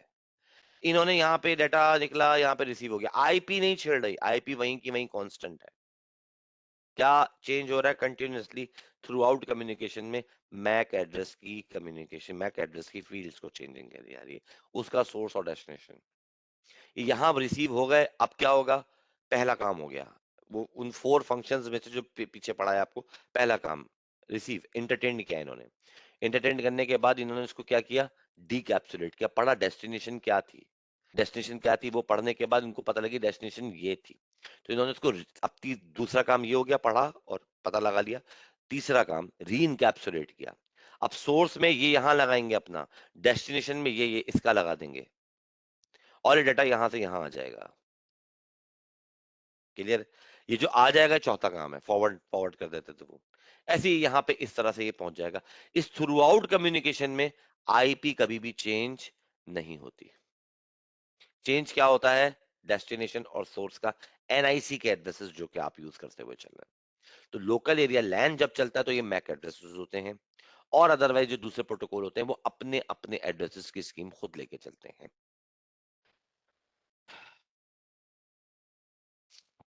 तो जो logical topology and physical media determine the data link protocol use. आपकी लॉजिकल टोपोलॉजी, आपका फिजिकल मीडिया बेसिकली डिटरमाइन करता है कि आप कौन सा प्रोटोकॉल यूज करेंगे। आप अगर लैन पे हैं तो ईथरनेट का प्रोटोकॉल यूज करेंगे। वायरलेस के लिए आप 802.11 के प्रोटोकॉल यूज करेंगे। वैन के जो टोपोलॉजी होती है उसमें पॉइंट टू पॉइंट के लिए बाद वक्त PPP, point to point protocol use होता है। आजकल इसके आगे ओई भी आ गया है, जो कि केबल नेट वाले यूज करते हैं, point to point protocol over Ethernet. तो उसके अंदर कुछ चीजें होती है। खैर, हाई लेवल जो मैं आपसे एचडीएलसी बार बार कह रहा हूँ वो आप वैन के ऊपर लगाते हैं। फ्रेम रिले लगाते हैं। फ्रेम रिले के बाद एक एटीएम आया था, एसिंक्रोनस ट्रांसफर मशीन। उसके बाद फिर एमपीएलएस आजकल के दौर में चल रहा है। तो ये आपके सारे लेयर टू के प्रोटोकॉल्स हैं, वैन के और डिफरेंट उसके। बाकी सारे के सारे प्रोटोकॉल आपके क्या होते हैं, किसके होते हैं? वो आपके मतलब जो लेयर वन लेयर थ्री जो है हमारी, सॉरी वन कह रहा हूँ, लेयर थ्री के जो प्रोटोकॉल हैं उनका अपना हिसाब किताब है। जो लेयर टू के प्रोटोकॉल है वो ये सारे के सारे हैं। अच्छा, लेयर टू के वायरलेस के लिए कोई प्रोटोकॉल का नाम नहीं है, बस 802.11 के स्टैंडर्ड्स ही हम यूज कर रहे होते हैं। वायरलेस के प्रोटोकॉल का नाम नहीं है 802.11, सही है? आई ट्रिपल ई 802.11 ये है। Each protocol perform media access control for specified logical topology. हर एक का अपना अपना मीडिया एक्सेस कंट्रोल होता है, लॉजिकल होता है। मीडिया को एक्सेस किस तरह से करना है, तो डिफरेंट प्रोटोकॉल होते हैं, तो उन्हीं का मैकेनिज्म सोर्स और डेस्टिनेशन के एनआईसी की फील्ड के अंदर फिल इन होकर और आगे इंफॉर्मेशन फैच हो जाती है। अब अगर आपके जहन में ये आ रहा है, एग्जाम्पल दे रहा हूँ, आ सकता है, होता है, ये भी होता है, सर यहाँ एचडीएलसी यूज हो रहा हो तो यहाँ पर अगर फ्रेम रिले यूज हो रहा हो तो ये कैसे करेगा? तो मेरे भाई कम्युनिकेशन ही नहीं होगी, क्योंकि ये और ये एक नेटवर्क का पार्ट होते हैं। दो राउटर्स आपस में जब कम्युनिकेट करते हैं तो एक ही नेटवर्क का पार्ट होता है, तो उनका प्रोटोकॉल का सेम होना जरूरी है।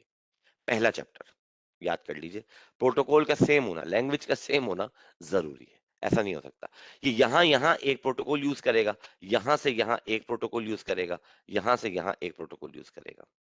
सही है? ये नहीं हो सकता कि इन इन इन दो एंड्स के ऊपर डिफरेंट प्रोटोकॉल यूज करें, वरना कम्युनिकेशन ही गवर्न नहीं होगी। राइट? ये सेम प्रोटोकॉल्स चल रहे होते हैं। ये चैप्टर हमारा यहीं पे एंड होता है। देखते हैं कि हमारे पास क्या टाइम हो गया है, 11:38 हो गए हैं, 12 बजे क्लास एंड करनी है। अच्छा जी जनाब, तो हम एक छोटा सा टॉपिक इथरनेट का तो नहीं लेते, हम एक काम करते हैं, हम एक छोटी सी लैब कर लेते हैं। लैब हमारे पास क्या है? लैब हमारे पास ये, हमने जो भी काम किया था वो सारा का सारा काम हमने अपने राउटर के ऊपर किया था। राउटर हम लगा लेते हैं, और हम एक अदद स्विच भी लगा लेते हैं 2960 का, और एक अदद हम पीसी भी लगा लेते हैं, और हम इन सबको कनेक्ट करा लेते हैं जल्दी जल्दी से। ये आप लोगों को आ गया होगा अल्हम्दुलिल्लाह। होपफुली मैं समझता हूँ घर पे आप लोग प्रैक्टिस कर रहे होंगे। मैं तो उम्मीद हमेशा अच्छी रखता हूँ, बाकी आप लोगों के अपने ऊपर डिपेंड करता है। तो ये क्या है कि आपका मैंने कनेक्ट करा दिया, मैं सिंपल से एक नेटवर्क से कनेक्ट कराऊंगा। मैं अभी राउटर की पहले एक छोटी मोटी कॉन्फ़िगरेशन कर दूं, छोटा सा एक, ताकि गेटवे देने में आसानी हो। इनेबल, और मैंने कहा कॉन्फ्टी, और मैंने कहा ये इसका होस्ट नेम है R1, V U V V virtual university Karachi campus का 02 में बैठा हूं मैं, और ये उसका R1 है। ओके, और इसके इंटरफेस फास्ट इंटरनेट 0/0 को मैंने एक्सेस किया, और मैंने कहा आईपी का एड्रेस दे दो 192.168.10.1 और 255.255.255.0, और मैंने कहा नो शट। हो गया नो शट। यहां से हम आए बाहर, इस भाई पीसी को हम दे देते हैं डेस्कटॉप में जाके 192.168.10.3, और इनका हो गया सबनेट मास्क 255.255.0, इनका गेटवे हो गया 192.168.10.1। बेहतरीन काम हो गया। बात यह है कि मुझे अगर रिमोट एक्सेस लेना हो इस स्विच का, तो मैं कैसे लूंगा? मैं आपसे बात करूंगा। इस स्विच की अपनी आईपी क्या है? राउटर का तो मैं रिमोट एक्सेस ले सकता हूँ। मैं यहाँ पे लाइन वीटीवाई पे पासवर्ड दे दूं, जो कि मैंने लास्ट लैब है मेरी, इसको एग्जिट करूं, मैं इनेबल सीक्रेट करूं और मैं कह दूं कि ये है सिस्को का 123, ओके, और मैं कहूं लाइन VTY 04 और मैं कहूं भाई तुम्हारा पासवर्ड है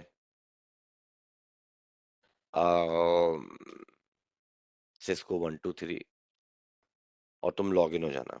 टेलनेट करके देख लेते हैं, हमारी लैब इतनी है। हम यहाँ आए, हम इधर आए भाई के पास पीसी पे, और हमने आके बोला भाई पीसी तुम पिंग करो 192.168.10.1 को। रिप्लाई आ रहा है हमारे पास, कम्युनिकेशन सक्सेसफुल है।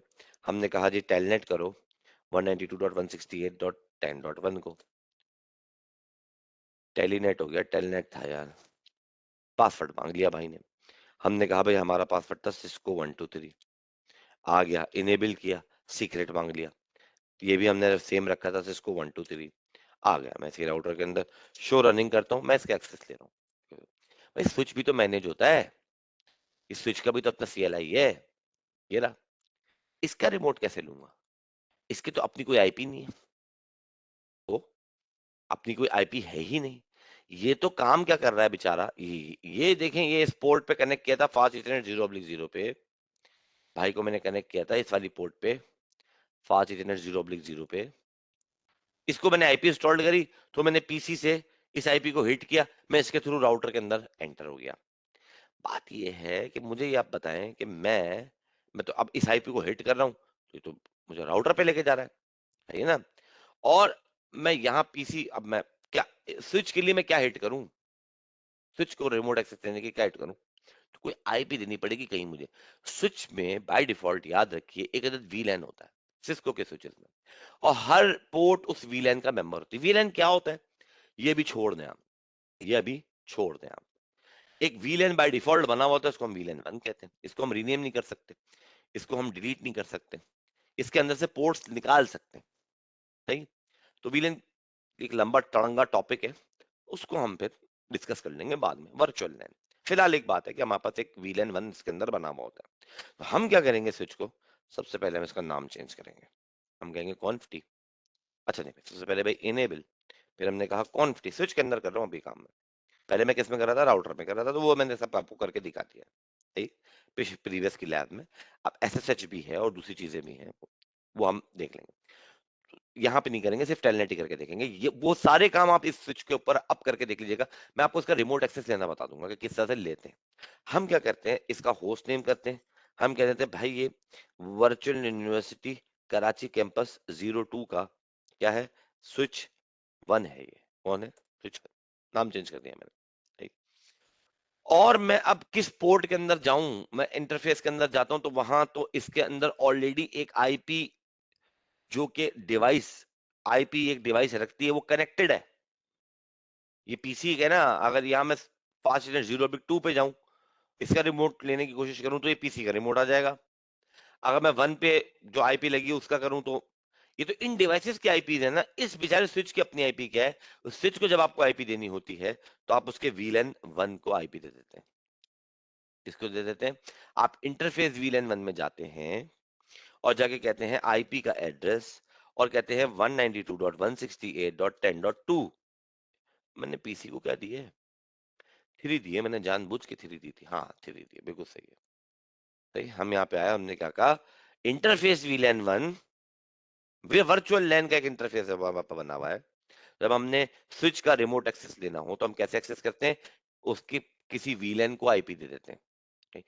हमने फिलहाल हमारे पास वीलैन 1 बना हुआ है बाय डिफॉल्ट, तो हमने आईपी एड्रेस 192.168.10 का 2 दिया, और हमने कहा 255.255.255.0, ये हमारे पास भाई था, और इसको हम अब करेंगे नो शट, तो ये अप हो जाएगा, ये अप हो गया। और इसको हम ये बता देते हैं कि आईपी तुम्हारा, तुम जो सोचो, तुम्हारा जो डिफॉल्ट गेटवे है ना, वो है 192.168.10.1।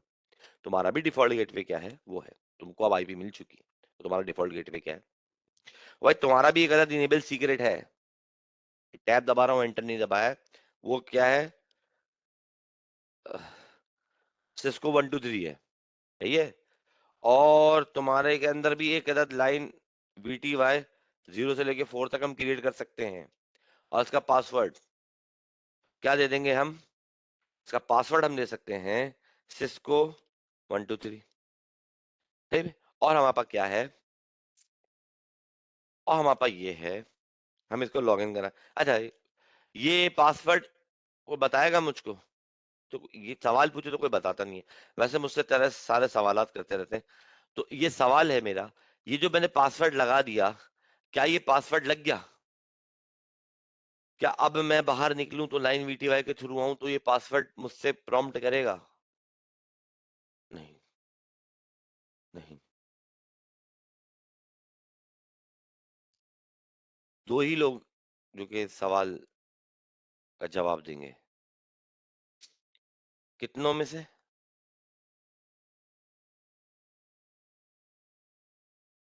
अच्छा, तीन लोग हो गए जो कि सवाल का जवाब दिया।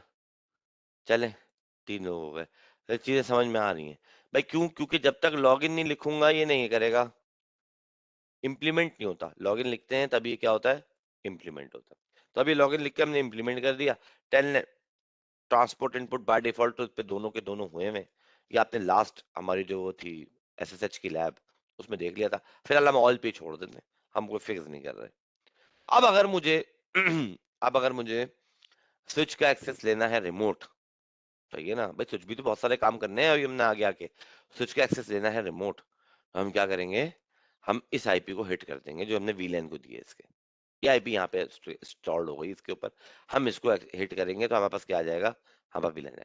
पहले हम देखें भाई इसका पिंग आ रहा है, पिंग करा के देख लेते हैं। अरे भाई अभी तक राउटर में फंसा हुआ है, एग्जिट करो यहाँ से। हमने कहा भाई पिंग 192.168.10.2, क्या तुम पिंग कर रहे हो? तो पहला पैकेट हमारे पिंग का जाया हो जाता है, और ये आर्प की वजह से होता है। क्यों आर्प की वजह से होता है? ये हम आपको बताएंगे जब हम आर्प पढ़ाएंगे, एड्रेस रेजोल्यूशन प्रोटोकॉल पढ़ाएंगे, तब हम आपको। अब नहीं होगा कोई भी पैकेट लॉस। पहला हुआ था बस वो पहली दफा के पिंग में, बस अब नहीं होगा कोई भी पैकेट लॉस। अब हम यहाँ पे कमांड प्रॉम्प्ट के ऊपर, ये पहला पैकेट बस हो गया था, बाकी कोई भी नहीं होगा। आप जितने भी पिंग चला लूं ये कभी भी नहीं होगा, ये हमेशा टकाटक रिप्लाई आएगा फौरन। अब यहाँ पे क्या है, मैं करूँ टेलनेट मेरे भाई, और ये बेस्ट प्रैक्टिस बनाइए अपनी, किसी भी चीज का रिमोट लेना है पहले कनेक्टिविटी चेक कीजिए। पीछे कोई खड़ा है आपके, आपका बॉस खड़ा है, आपका सुपरवाइजर खड़ा है, कोई भी खड़ा है, आप रिमोट एक्सेस ले रहे हैं, तो वो ये चीजें काउंट करते हैं। वो देखते हैं कि यार ये आपने कनेक्टिविटी चेक नहीं करी, रिमोट लेने पहुंच गए आप। या आपके भी माइंड में क्यों नहीं हो रहा, क्या मतलब, तो पहले से इसको एक बार चेक कर लें कि 192.168.10.2 जैसे मैंने पिंग चला के देख लिया, हाँ भी मेरी कनेक्टिविटी मौजूद है। क्या है? कनेक्टिविटी मौजूद है, 10 का 2 है ना। तो मैंने कहा, अब उसने पासवर्ड मांग लिया, क्या देते? बस सिस्को 123, यही दिया था भाई, यही दिया था।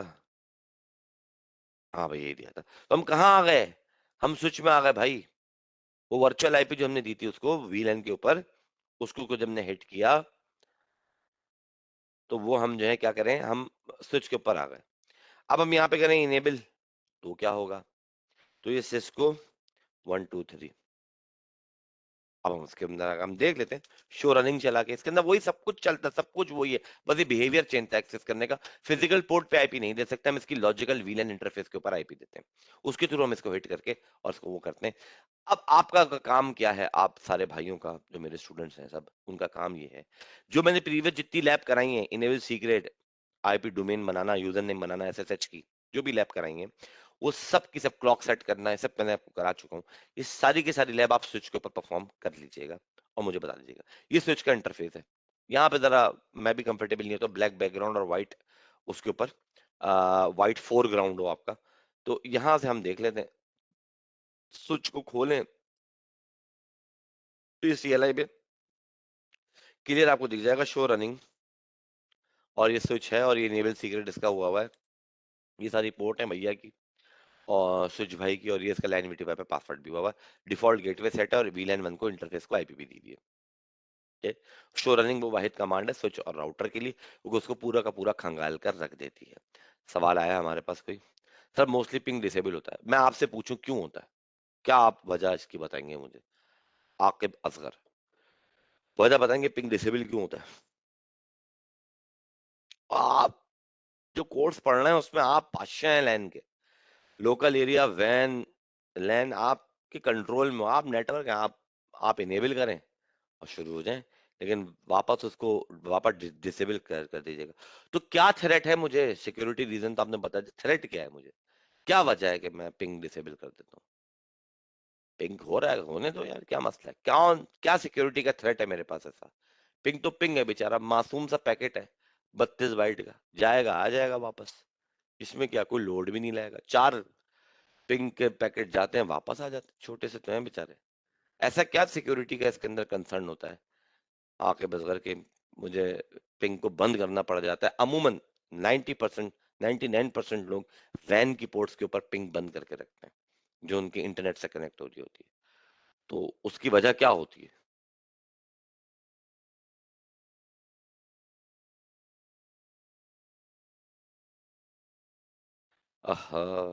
फायरवॉल के ऊपर चले बंद करके रखते हैं। डीमिलिटराइज जोन तो एक अलग चीज है, छोड़ दें। एक अटैक होता है जिसके ना बारे में पढ़िएगा, उसको हम कहते हैं DoS attack, denial of services attack. ये डिनाइल ऑफ सर्विसेज क्या करता है? ये भाई अब सारे बात पहले लोग सारी बातें पहले सुन लें। ये एक्स्ट्रा नॉलेज है, ये आपके कोर्स का पार्ट नहीं है। तो ये एक्स्ट्रा नॉलेज क्यों दी जाती है? कोई सवाल कर लेता है, हमारा टॉपिक भी कंप्लीट हो चुका है, टाइम है थोड़ा हमारे पास, तो हम डिस्कस कर लेते हैं आजकल की मार्केट में और पहले जमाने में या जो भी कुछ है, ये सवाल के हिसाब से इसका जवाब दिया जाए। तो डी डॉस या DoS, distributed denial of services, और डिनाइल ऑफ सर्विसेज एक ऐसा अटैक होता है कि मैं उसमें ये कहता हूं कि लेजिटिमेट जो यूजर है वो उस सर्विसेज को यूज ना करने पाए। मेरा टारगेट जो मैं, अगर मैं थ्रेट एक्टर हूं, तो मेरा टारगेट ये होगा कि मैंने सपोज कोई भी एक साइट है www.abc.com, मैं चाह रहा हूँ कि इस साइट को कोई एक्सेस ना करने पाए, तो मैं इस साइट का आईपी निकाल के और उसको बम्बार्टमेंट करूंगा, उसके ऊपर पिंग की bombardment, the word I am using that, bombardment, यानी कि इतने पिंग करूंगा, वो पिंग का साइज भी एक्सटेंडेड होता है, 32 बाइट का नहीं रहता, वो एक्सटेंडेड साइज होता है बड़ा। वो जाके उसके ऊपर फटता है, और नेटवर्क की डिवाइस, फटने से मुराद ये है, वो जाता है और उसके ऊपर पड़ता है, तो वो पोर्ट, उस पर्टिकुलर कंपनी की जो वायरलेस की वो पोर्ट, वो जो फायरवॉल की पोर्ट है, ये नेटवर्क की डिवाइस का बिहेवियर होता है कि जो उसके पास ज्यादा उससे बात करेगा वो भी उससे ज्यादा बात करेगी, चाहे वो फायरवॉल हो चाहे वो ये हो। तो अब वो इसी के अंदर ना एंटरटेनमेंट में फंस जाता है। एक पिंग धड़ पड़ा उसको, बड़ी सी बाइट का, एक और पिंग पड़ा, एक और पिंग पड़ा, एक और, कंटिन्यूसली पड़े चला जा रहा है। अब वो पोर्ट ना इसी का रिप्लाई देने में लगी हुई है या हैंग हो रही है, रिप्लाई देने में लगी हुई है। अब मैं था, मैंने लिखा यहाँ पे, मैं एक और भाई थे, कोई थे यहाँ पे, उनका वो उस एबीसी साइट के यूजर थे, उन्होंने लिखा www.abc.com और अपने ब्राउजर पे एंटर किया। ये लेजिटिमेट यूजर है।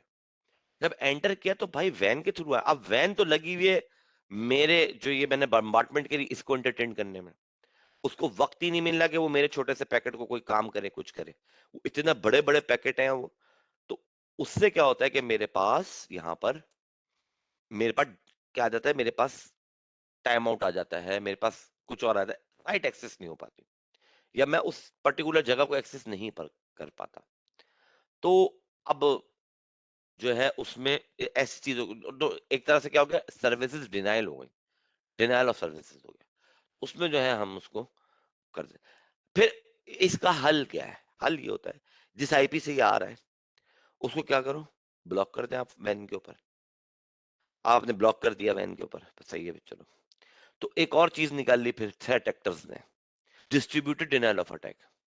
वो कंटिन्यूसली आईपी चेंज करता रहेगा, कभी रशिया से आ रहा है, कभी सिंगापुर से पिंग आ रहा है, सिंगापुर की रीजन की आईपी से, कभी एशिया की रीजन की आईपी से आ रहा है, कभी यूएस की रीजन की आईपी से आ रहा है, मुख्तलिफ आईपी चेंज हो रही है और वो पिंग आया जा रहा है। अब आप यार परेशान, मैं क्या करूं?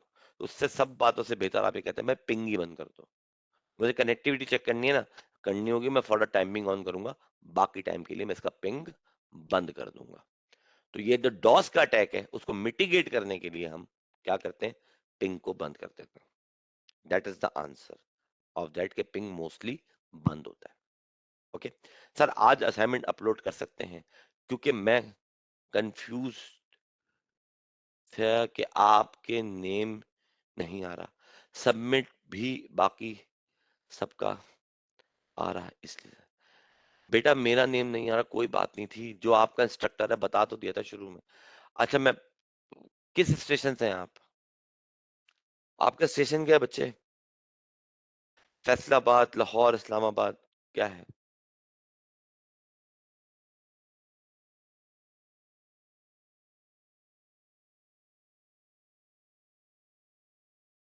क्वेटा, क्वेटा से भाई जान, तो क्वेटा में हमारे पास ये होगा, तो क्वेटा में तो मेरे ख्याल में वैसी असाइनमेंट उन्होंने बनाई नहीं है शायद, इंस्ट्रक्टर ने। तो मैं उनको बोल दूंगा तो आपको एक्सटेंडेड टाइम मिल जाएगा, और फिर आप लोग असाइनमेंट अपलोड कर दीजिएगा। सही है ना? तो अभी तो मिल जाएगा टाइम आपको, मैं सभी का कर दूंगा, इस वाली असाइनमेंट का भी डेट में एक्सटेंड कर दूंगा इंशाल्लाह ताला। मिल रहा है हमारे एंड पे गलती है तो फिर हम बाकियों के भी कर देंगे इंशाल्लाह ताला। आप फिक्र ना करें इस बात का, इंशाल्लाह सभी के मैं एक्सटेंड करा दूंगा। ऐसे एक असाइनमेंट ये थी पैकेट ट्रेसर की आज, जो मैंने देनी थी आप लोगों को, कि स्विच के ऊपर आप लोगों ने एसएसएच इंप्लीमेंट करना है, और उसकी कॉन्फ़िगरेशन नोटपैड पे कॉपी करके मुझको भेजनी है। क्या करना है? एसएसएच इंप्लीमेंट करना है स्विच पैड, स्विच के ऊपर, और आपने मुझे उसकी कॉन्फ़िगरेशन जो है वो सेव करके भेजनी है। ज़ाहिर सी बात है, मैं इतना जालिम तो नहीं हूँ कि मैं आपसे कहूंगा कि मुझे हाथ से लिख के भेजो, ऐसा नहीं है। तो आप कहेंगे पत्थरों के दौर में सीसीएनए करवा रहे हैं, अजीब सा डिजिटल दौर है भाई, लेकिन सबनेटिंग के लिए मेरे भाई वो पत्थरों का दौर जरूरी था। क्योंकि जब तक आपकी लाइफ में वो आप एक बार प्रैक्टिकली नहीं कर लेते, खुद हाथ से नहीं लिखते, तब तक आपकी वो समझ में नहीं आता है सबनेटिंग। नेट पे लातादार सॉल्यूशंस पड़े हुए हैं, अभी भी बहुत सारे भाइयों ने यही किया होगा, नेट पे गए होंगे, टकाक करके सबनेट कैलकुलेटर निकाला होगा, और उससे वो करके छाप दिया होगा लिख के। लेकिन ये अपने आप को धोखा देना है, मेरा ना नुकसान है इसमें, आप ही का नुकसान होगा। चीज को समझ जाएंगे तो परफेक्ट। हमारे उस्ताद ने हमें समझाया था, सबनेटिंग ना, ये ये ना बिल्कुल अपने आप में मतलब आप, ये कम्युनिकेशन की तरह है। या तो सबनेटिंग, कभी भी इंटरव्यू में ये बात याद रखिएगा, को आपसे पूछ सबनेटिंग आती है, वीएलएसएम पता है आपको, ये मत बोलिएगा थोड़ा थोड़ा आता है, ये अजीब सा जवाब है। मैं अगर इंटरव्यूअर हूंगा तो मैं वहीं कैंसिल कर दूंगा कि इनको कुछ नहीं आता। या तो आपकी बिट जीरो है, हमारे इंस्ट्रक्टर ने कहा था, या तो आपकी बिट जीरो है या आपकी बिट वन है, या तो आप इन है या आउट है, इन दो में से कोई एक सिचुएशन है। बीच का कोई मुद्दा नहीं है इसमें, तो थोड़ा थोड़ा आता है, 75% आता है, 25% भूल गया ना, या ये आता है या ये नहीं आता। और ये लाइफ में एक बार मेहनत मांगता है, जो मैंने आपसे करने वाने की कोशिश करी। जिन लोगों ने कर ली उनको समझ में आ गई होगी कि सिलसिला क्या चल रहा है, कहानी क्या चल रही है। तो वो आगे भी इंशाल्लाह ताला उनको चीजें सुकून में आ जाएंगे, जब सुपर नेटिंग वगैरह समरी एड्रेसेस हम पढ़ाएंगे, या फिर राउटिंग टेबल जब हम डिस्कस कर रहे होंगे, तो उस वक्त उनको ये चीजें बड़ी काम आएंगी। स्लैश 24 स्लैश फलाना स्लैश निमकाना, ये सब चीजें। तो ये इसलिए मैंने आपको प्रैक्टिस के लिए दिया था। तो ये असाइनमेंट थी, लेकिन मैं अब नहीं दे रहा, क्योंकि ये असाइनमेंट बहुत सारे लोगों ने जमा करा दिए, और बहुत सारे में हमारी वजह से नहीं जमा करा पाए। तो उसको मैं भी देख लूंगा मैटर को, और उसको रिजॉल्व कर लूंगा इंशाल्लाह। तो पहले अब सब स्ट्रीमलाइन हो जाए, सब एक पेज पे आ जाए, फिर हम उसको जो है आगे लेके चलेंगे। सही है? तो असाइनमेंट जहन में रख लें। असाइनमेंट ये होगी जो आपको अपलोड करानी होगी, कि राउटर पे जो हमने किया था ना एसएसएच की लैब लास्ट क्लास में, वही लैब आपने यहाँ इसके ऊपर करनी है सब काम। बैनर सेट करें, जितनी भी लैब आप राउटर पे कर चुके, बैनर सेट किया है, टाइम क्लॉक सेट करी है आपने, और आपने होस्ट नेम चेंज करा, इंटरफेस को आईपी दी, वो मैंने आपको आज सिखा दिया कि आपने यहाँ पे कैसे देनी है, वीलैन वन को कॉल करके देनी है, और आईपी डिफॉल्ट गेटवे इस राउटर का दे देना है। उसके बाद आपने सिंपल सिंपल, अच्छा ये बहुत आसान काम है भाई सर, ये भी कैसे करेंगे? शोरन जब सब काम कर लेना आप, ऐसे सच इंप्लीमेंट कर लें, तमाम चीजें कर लें, शोरन चलाइएगा, यूं करके यूं पकड़िएगा स्विच के ऊपर, शोरन चला के, ये भी आसान बता दूं। ये आपने पकड़ा, और पकड़ने के बाद आपने इसको किया कॉपी, राइट क्लिक करके कॉपी है, ये कॉपी का बटन है यहाँ पे, इसको आपने कॉपी दबाया, आप इधर आए, आपने कहा नोटपैड, नोटपैड करने के बाद हमने इसको पेस्ट किया, और पेस्ट करने के बाद हमने इस फाइल को सेव में गए। लास्ट चैट में हमसे किसने बात करी है भाई? ये हमारे भाई हैं सैयद हमजा सलाह। तो ये हमने कॉपी, अपना नाम यहाँ पे लिखा, हमजा, सैयद हमजा सलाह, ये भाई का नाम हमने यहाँ पे लिख दिया। आप यही करेंगे, अपना अपना नाम लिखेंगे, इस नोटपैड फाइल को आप सेव करा देंगे, और वो अपने वहां पे आप सबमिट करा देंगे, सिंपल इज दैट। तो सिर्फ सबमिट होगा, उसमें फाइल सबमिशन होगी, मेरी तरफ से कोई फाइल दी भी नहीं गई होगी, सिर्फ फाइल सबमिशन होगी आपके पास। सही है ना? ओहो, क्या बंद हो रहा है? अच्छा। तो मैं ये आपकी रनिंग कॉन्फ़िगरेशन को पढ़ लूंगा, और देख लूंगा कि भाई किस भाई ने क्या कारनामा अंजाम दिया, उसके हिसाब से नंबर दे दूंगा। अगली असाइनमेंट ये है आपकी, सही है ना? अगली असाइनमेंट ये होगी, अभी आई नहीं है, अभी आप डेट एक्सटेंड कर लें, उसके बाद फिर हम आपको दे देंगे। आज मैं बात कर लूँ। तो अगर आप लोगों का आज के लेक्चर के हवाले से, किसी और चीज के हवाले से कोई सवाल है, तो आप लोग मुझसे पूछ सकते हैं, वरना फिर मैं आज का लेक्चर यहाँ पे ये एंड करूँ। If there is any question, so you can ask मी।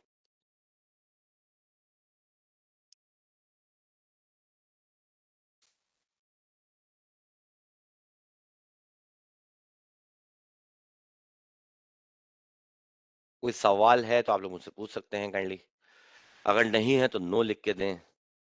और सर जो पहले असाइनमेंट कर चुके हैं, तो वो ये कर लें, करके रख लें, अपलोडिंग आए कर लीजिएगा। अपलोडिंग दे दूं मैं तो फिर आप कर लीजिए, करके रख लें, कोई इशू नहीं। होमवर्क के तौर पे आप लोग मतलब पहले से आप अवॉइडेंस वाले मेथड पे चलना है। अवॉइड करें कि उस वक्त आपको टाइम ना मिले कुछ हो, अभी से करके रख लें, सेव करके रख लें, मुझे ईमेल नहीं कीजिएगा वरना फिर मसला हो जाएगा। मैं भी देखता हूँ, आज बात करता हूँ कि क्या इशू है, किस तरह से करना है, तो फिर उसी हिसाब से फिर मैं जो हूँ उसको कर लूंगा। राइट। सो मेरे ख्याल में और कोई सवाल नहीं है किसी का।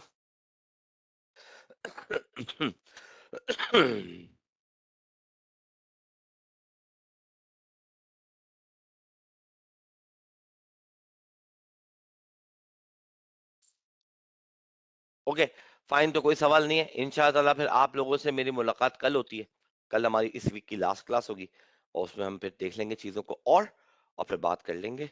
और अपना बहुत ख्याल रखिएगा। अस्सलाम वालेकुम वरहमतुल्लाहि वबरकातुहू। जज़ाकल्लाह भाई।